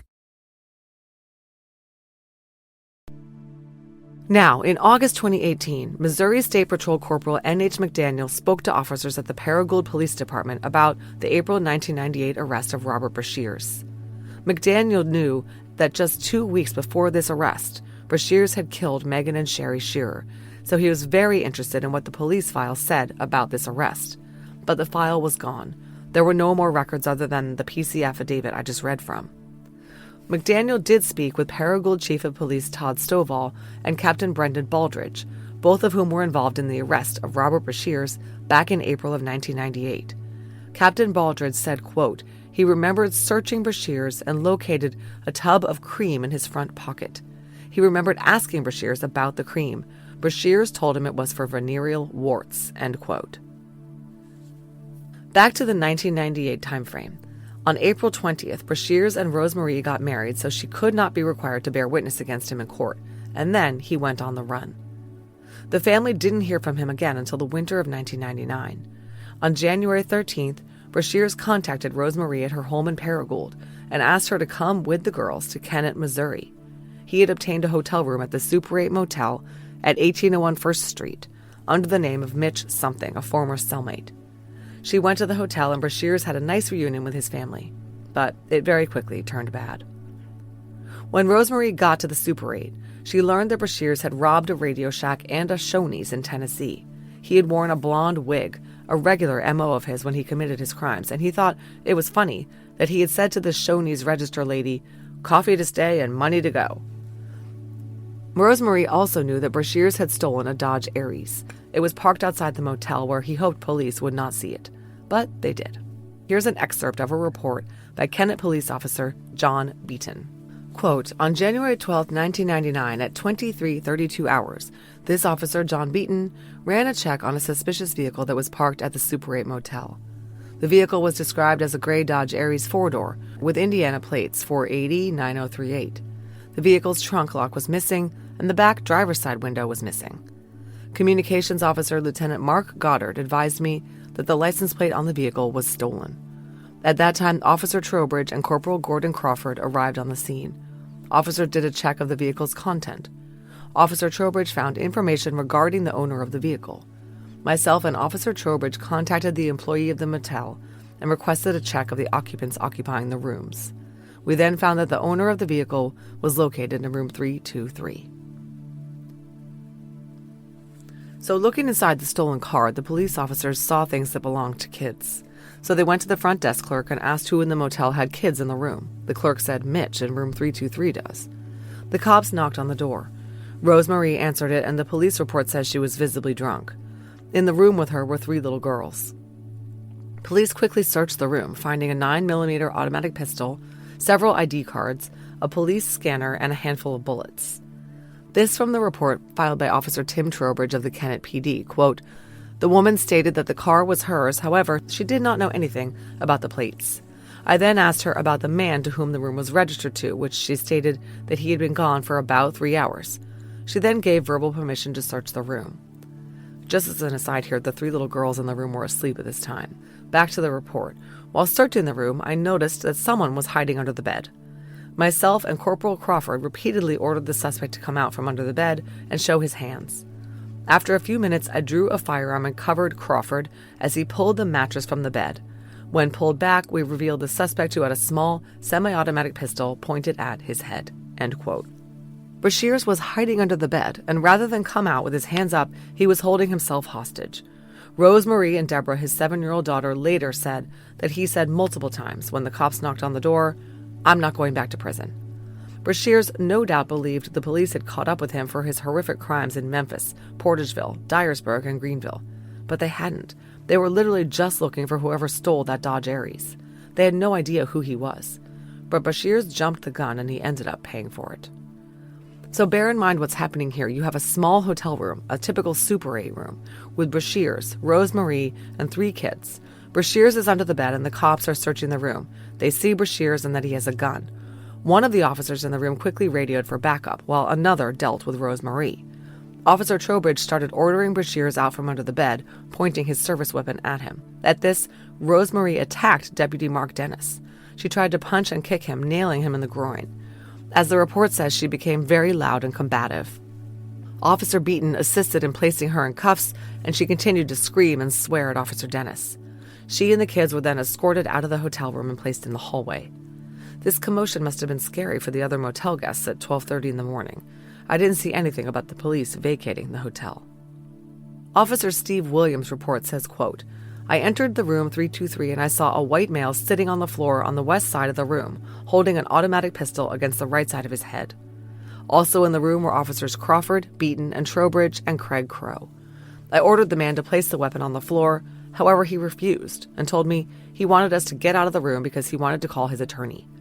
I told the officers to get out of the room. After we left the room, the man locked the door and refused to come out. Officer Crow negotiated with the man by telephone, and we also talked to him at the door of the room for over 4 hours. But the man still refused to come out of the room. At one point, he opened the door and threw out some clothing items that belonged to the woman and the children. And he also threw out a 9mm automatic pistol with a loaded magazine.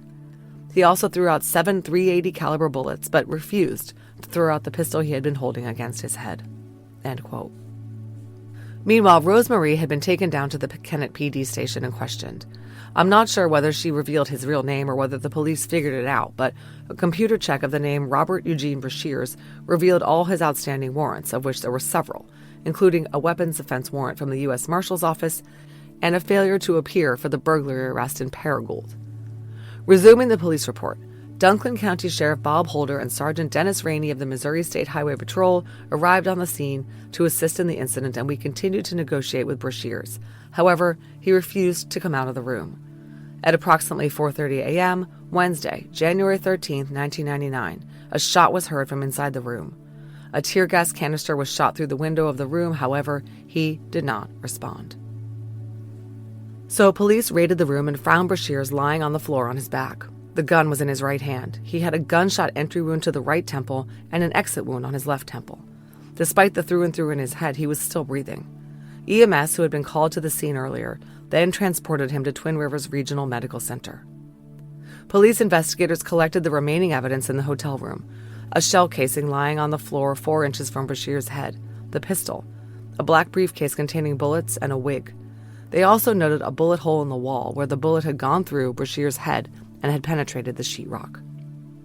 When they notified Rosemarie about Brashers being in the hospital in dire condition, she told them how it came to be that the entire family was in the motel room in Kennett. Her husband was wanted for a burglary in Paragould was all she knew. She also said he had a lot of money on him and she didn't know where he got it. When the police knocked on the door of the motel, Brashers told her he was not going to go to prison for the rest of his life, and he handed her $8,000 in cash before slipping under the bed with his gun. Brashers was kept alive on life support for 6 days while his healthy organs were harvested. Yes, this sadistic murderer was an organ donor. I hope they didn't tell any recipients the nature of the man their hearts, lungs, and livers came from. Finally, the machines were turned off on January 19, 1999. Brashers' family held a funeral service for the 40-year-old at Heath Funeral Home in Paragould. After his death, investigators ran the gun Brashers shot himself with through the NCIC database to see if it was linked to any other crimes. They didn't find anything.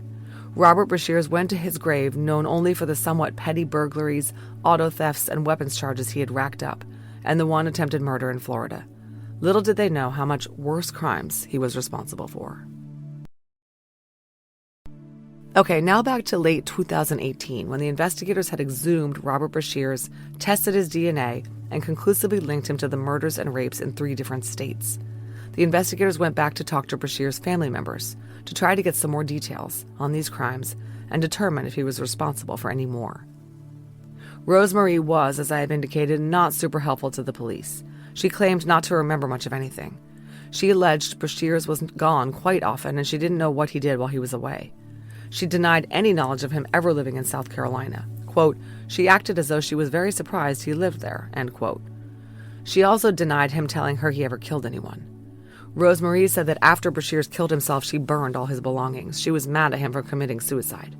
She told the police that Brashers was, quote, messed up in the head. You don't say. Brashers' daughter, Deborah, has been very vocal about her feelings about the revelation that her biological father was a sadistic rapist and murderer. In September 2018, she spoke with New Madrid Sheriff's Captain Chris Hensley, Alabama State Bureau of Investigation Agent Justin Kinney, and FBI Special Agent Martin Williams. This was when they asked her for a buccal swab, the first time she learned that her father was a suspect in some seriously heinous crimes. She knew he was involved in writing bad checks, robbery, vehicle theft, and weapons charges, but nothing about murder or rape of children. She put together that Brashers was dating her mother, Rosemarie, when he killed Jenny Zitricki, and was living with the family when he murdered the Scherers. Deborah was understandably very upset at this news. She told the investigators that she didn't know anything about her dad ever living or being in South Carolina, but knew that he had traveled all over the place. She said as a kid, she always had nice things because her father wrote checks with invisible ink pens, and that her mom later told her he would rob places dressed up as a woman. He had a friend who was a locksmith who had helped him steal cars. Deborah didn't know who her father was until he showed up after getting out of prison in February 1997. She had really only lived with him for about a year. She said he was really fun and a great dad, although she described 3 times when he hit the kids in violent fits of rage after they did something he didn't like being too noisy. And she recalled one incident where Brashers, whom she said was an alcoholic, tried to take the kids to the liquor store, and Rosemarie beat him up and kicked him in the crotch. After that, he apologized and begged all of them for forgiveness. Deborah also recalled that her dad was obsessed with the news. He always had it on. Now she realized that was so he would know what was going on with the investigations of the cases he was involved in. The Scherer case came on the TV news, and they watched the story together as a family. They even saw the sketch. Not for 1 second had she thought, that's my dad. Deborah spoke extensively to the Greenville News. Here's a quote from the article. Quote, after his death, Deborah said she found an audio recording of Brashers centered around him experimenting with pain. She said he recorded himself cutting his own arm and neck with a skill saw to see if he could withstand the pain. There had to be something wrong with his brain. It just makes me sick to my stomach. There's no telling how many lives he ruined. He was a wolf in sheep's clothing, she said. She said if she could, she would apologize to her father's victims' families. He got what he deserves. He's burning in hell. As we heard, Deborah cooperated with the investigators and gave buckle swabs to inform them whether they were on the right track with Brashers. She also gave them a copy of the only photo she had of her dad, the one Cece Moore had seen, where he was wearing the same hat as in one of the victim's sketches. Deborah was interviewed on Cece Moore's show, The Genetic Detective. Cece, how did you feel? Answer from Deborah, disgusted. I feel like I'm fixing to start crying. Is that where my anger comes from? Is that why? I mean, I've been angry for a long time, and my father for taking his own life. And now I'm angry that I even met him. And I even know him because part of my blood is the blood of a serial killer. They say, oh, maybe, some things are genetic, and is that going to have, any effect on my life? But at the same time, like everyone's told me, regardless of how mad I get, no matter what, I'm my own person. Cece, how do you feel about the fact that we identified your father through his cousins uploading their DNA? Answer from Deborah, I'm glad that's the way y'all found him. I really am. The more that people see this as a good thing, the more people will do what they need to do to help people get caught. Hear, hear. Meanwhile, on September 4th, 2018, Greenville, South Carolina Detective T. Conroy and Corporal C.D. Hamlet interviewed Brashears' brother, G.B. G.B. was a pastor in Alabama. He did not have particularly good memories of his brother, whom he saw as a user, a grifter, and a fraud. He told them that at some point in the 1980s, Brashears had told G.B. he had killed someone. If this is true, this crime has not yet been linked to Brashears. G.B. said that his brother really only contacted him when he needed money. Brashears tried to convince G.B. that he had found religion while he was in prison, but G.B. did not believe him. He said he and his wife ultimately cut ties with his brother. This was because in 1992, G.B. lost his security clearance, which he needed in connection with his employment in the aerospace industry. He lost it because Brashears had been fraudulently using G.B.'s social security number and had gotten caught. It took G.B. several years to get this off his record. G.B. also said that after Brashears got out of prison in 1997, he went to Arkansas, where he spent some time living with their father, Woody Sr. G.B. knew nothing of Brashears being in South Carolina or Georgia, 2 states where he had either lived or been arrested. But he surmised that Brashears might have stolen Woody Sr.'s identity to get a South Carolina driver's license, because Woody got a notification in the mail that it was going to be revoked when he had never applied for a South Carolina license in the first place. G.B. said he encouraged his dad to cut ties with the black sheep of the family, Robert. G.B. was also the one who told the investigators that Brashears had idolized their older brother Woody Jr., who had died in a shootout after killing an Alabama state trooper. What a role model. When they were done interviewing all Brashears' family members, the investigators worked to establish any other links they could find between Brashears and the crimes they knew he had committed, or additional crimes they didn't already know about. They ran various records checks and learned that Brashers' name was not in the law enforcement databases in the Greenville, South Carolina area or the Memphis, Tennessee area. The same was true in New Madrid County. It was like he was a ghost. He would materialize in a jurisdiction, commit a heinous crime, and vanish without a trace. While he lived nearby, he wasn't close enough to be canvassed either, and if he was, like in South Carolina, he might have been using a different name. And of course, he wasn't in CODIS for the Florida attack on Michelle. That crime was committed in the 1980s, before CODIS existed, before DNA was the gold standard in crime fighting. The modern investigators were really hopeful that they could find the gun Brashers had used on the Scherers. They were pretty certain that it was the same .22 that had been impounded when Brashers was arrested for the attempted burglary in Paragould just 2 weeks after the double homicide. They hoped the Paragould PD might still have it, but they didn't. The Paragould police had turned the gun over to the ATF, who shipped the gun to a storage facility in Texas that was hit by a hurricane, and all the records were destroyed, so no one knows where the gun is. They looked into the history of the maroon van Stephanie had reported Brashers driving, but couldn't find one that was registered to him. New Madrid County Sheriff's Office investigator Chris Hensley examined Brashers' vehicle registration history and located a blue 1982 GMC Rally sport van, which had been totaled in a collision on August 26, 1998. You'll recall that Stephanie's daughter told police she thought the van in their yard was blue, not maroon. Police think it likely that this indeed was the van Brashers was driving at the time. Another possible connection: a sexual assault kit was performed on Megan during her autopsy. No foreign DNA was collected in the sexual assault kit, but testing found a trace of isopropyl myristate.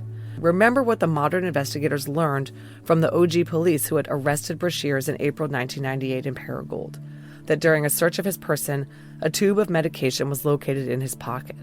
He stated it was for the treatment of genital warts.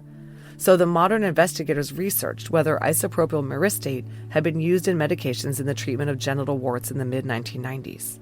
They found that it had indeed been used off-label for this affliction.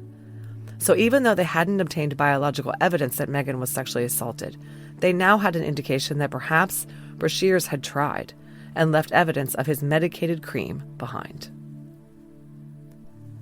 But most importantly, the investigators showed a photo lineup including a mugshot of Brashers to rape survivor LAM and some of the other women involved in the Memphis case.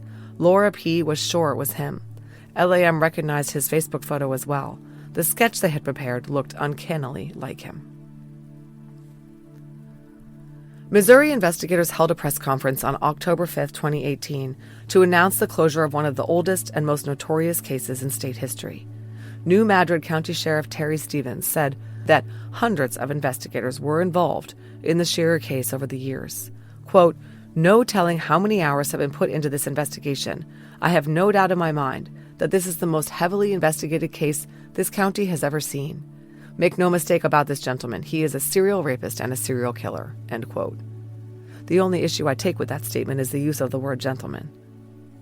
Portageville Police Chief Ronnie Adams spoke about the relief the Portageville community felt at hearing the news. Quote, "This has brought closure for the family, closure for our city, our community. I'm glad it has finally happened." Master Sergeant Bud Cooper with the Missouri Highway Patrol, who worked the case for years and is now New Madrid County Sheriff, spoke about the CODIS connection between the Scherer case and the Zitricki case, and then the Memphis rape. He also detailed the identification of Brashers by Parabon. The investigators gave the media a detailed timeline of the investigation of Robert Brashers' known crimes and asked that anyone with any additional information please contact the authorities. The Greenville investigators held their own news conference. Police Chief Ken Miller announced the identification of Robert Brashers as Jenny Zitricki's killer. He said, quote, "Generations of detectives who worked Jenny's murder investigation and gave all they had to solve it, including some who have returned in their retirements to continue this important work, are able to see this case now closed. But none of these efforts can bring Jenny Zitricki back. We can only hope that this day brings peace to her soul, peace to her family, and honor to her memory." End quote. Jenny's brother, Philip Hegedusich, also spoke. He said, quote, 28 years. It's been a long time. It's been time enough for trails to go cold. Over the course of 28 years, there were some false starts. You start taking things with a little bit of salt. We thank you for your persistence, your teamwork, and your zeal to proceed. It's been 28 years since Jenny was taken from us. The intervening years have brought the plentiful sorrow of loss and the longing for what could have been. But we do well to remember her in life. She was a force of nature, a firecracker, a bundle of infectious energy, an intelligent, vibrant, and caring human being. All of the lives she touched, near and far, then and now, should keep her in their hearts not as she left, but as she lived. So in the end, the crimes of Robert Brashers would never have been solved without the powers of modern forensic technology. We have ballistics analysis and CODIS to thank for linking the crimes he committed against Megan and Sherri, Jenny Zitricki, Stephanie W., and LAM. Those crimes, different in many ways, would almost certainly not have been connected had science not pointed to a link. But now that we have the larger picture, we can see that some of the crimes shared similarities. Brashers used ruses to try and get in the door at the homes of Stephanie and LAM, pretending he was lost or looking for something. Master Sergeant Bud Cooper believes that he likely did the same thing with Sherri and Megan, at first gaining their trust and then pulling out his gun. Those cases were all in freestanding homes near interstates that had evidence of kids outside and no men at home. The Jenny Zitricki case, 7 years before any of these others, diverges from that pattern. In that murder, Brashers demonstrated stealth, patience, and ingenuity, rather than just relying on the fear and intimidation wrought by his pointed gun. His target was not women and kids in this case, but one sole adult woman, whom he deliberately selected for unknown reasons. He didn't use a ruse on Jenny, but broke into her apartment while she was asleep. And after he killed her, he did his best to destroy all the evidence. If he succeeded in doing this in other instances, we may never know all the crimes Robert Brashers is responsible for. But at least we know that he has no additional victims after January 13th, 1999, when Brashers removed himself from this earth in some long overdue self-administered justice. After lots of different numbers of years, the cases of Megan and Sherri Scherer, Stephanie W., LAM, and Jenny Zitricki are solved, thanks to forensic genealogy. And if you're one of the bad guys, they are coming for you. Thank you to infinity and beyond to New Madrid County Sheriff's Captain Chris Hensley, who allowed me to track him down in his patrol car and barrage him with questions. If you live in Missouri, look out for him on the campaign trail to be the next sheriff of New Madrid County. Thanks for listening to this episode of DNA ID. Before you leave, please let me tell you about some important things related to the show. If you'd like to support this podcast, and in the process, get access to early and ad-free episodes, as well as bonus content like crime scene photos, you can sign up for a Patreon subscription for only $5 a month by heading over to patreon.com/DNAID. Of course, you're welcome to contribute more than $5 a month. We rely on Patreon funds to pay for the original source materials I use to research each episode. If Patreon isn't your thing, you can also show your support with an AbJack Insider subscription through Apple Podcasts. It costs just $4.99 a month or $49.99 a year. Your AbJack Insider subscription will give you the same benefits for not only DNA ID, but for all of the shows on the AbJack network, like Killer Communications and Campus Killings. Head over to Apple Podcasts and find the DNA ID page or look for the AbJack network to get started. If you're on social media, we'd love to interact with you there. DNA ID is on every major social media platform. Search your favorite platforms for DNA ID Podcast to find us. We also have a YouTube channel, and our website is dnaidpodcast.com. You can find links to all of these anytime in our show notes. If you need to reach the show, contact us by emailing dnaidpodcast@gmail.com. Finally, if you want to pick up some fun DNA ID merch and represent the show, visit the store at www.customizedgirl.com/s/DNA ID podcast. DNA ID is researched, written, and hosted by me, Jessica Bettencourt. It's produced by me and Mike Morford of AbJack Entertainment. Music by Connor Bettencourt.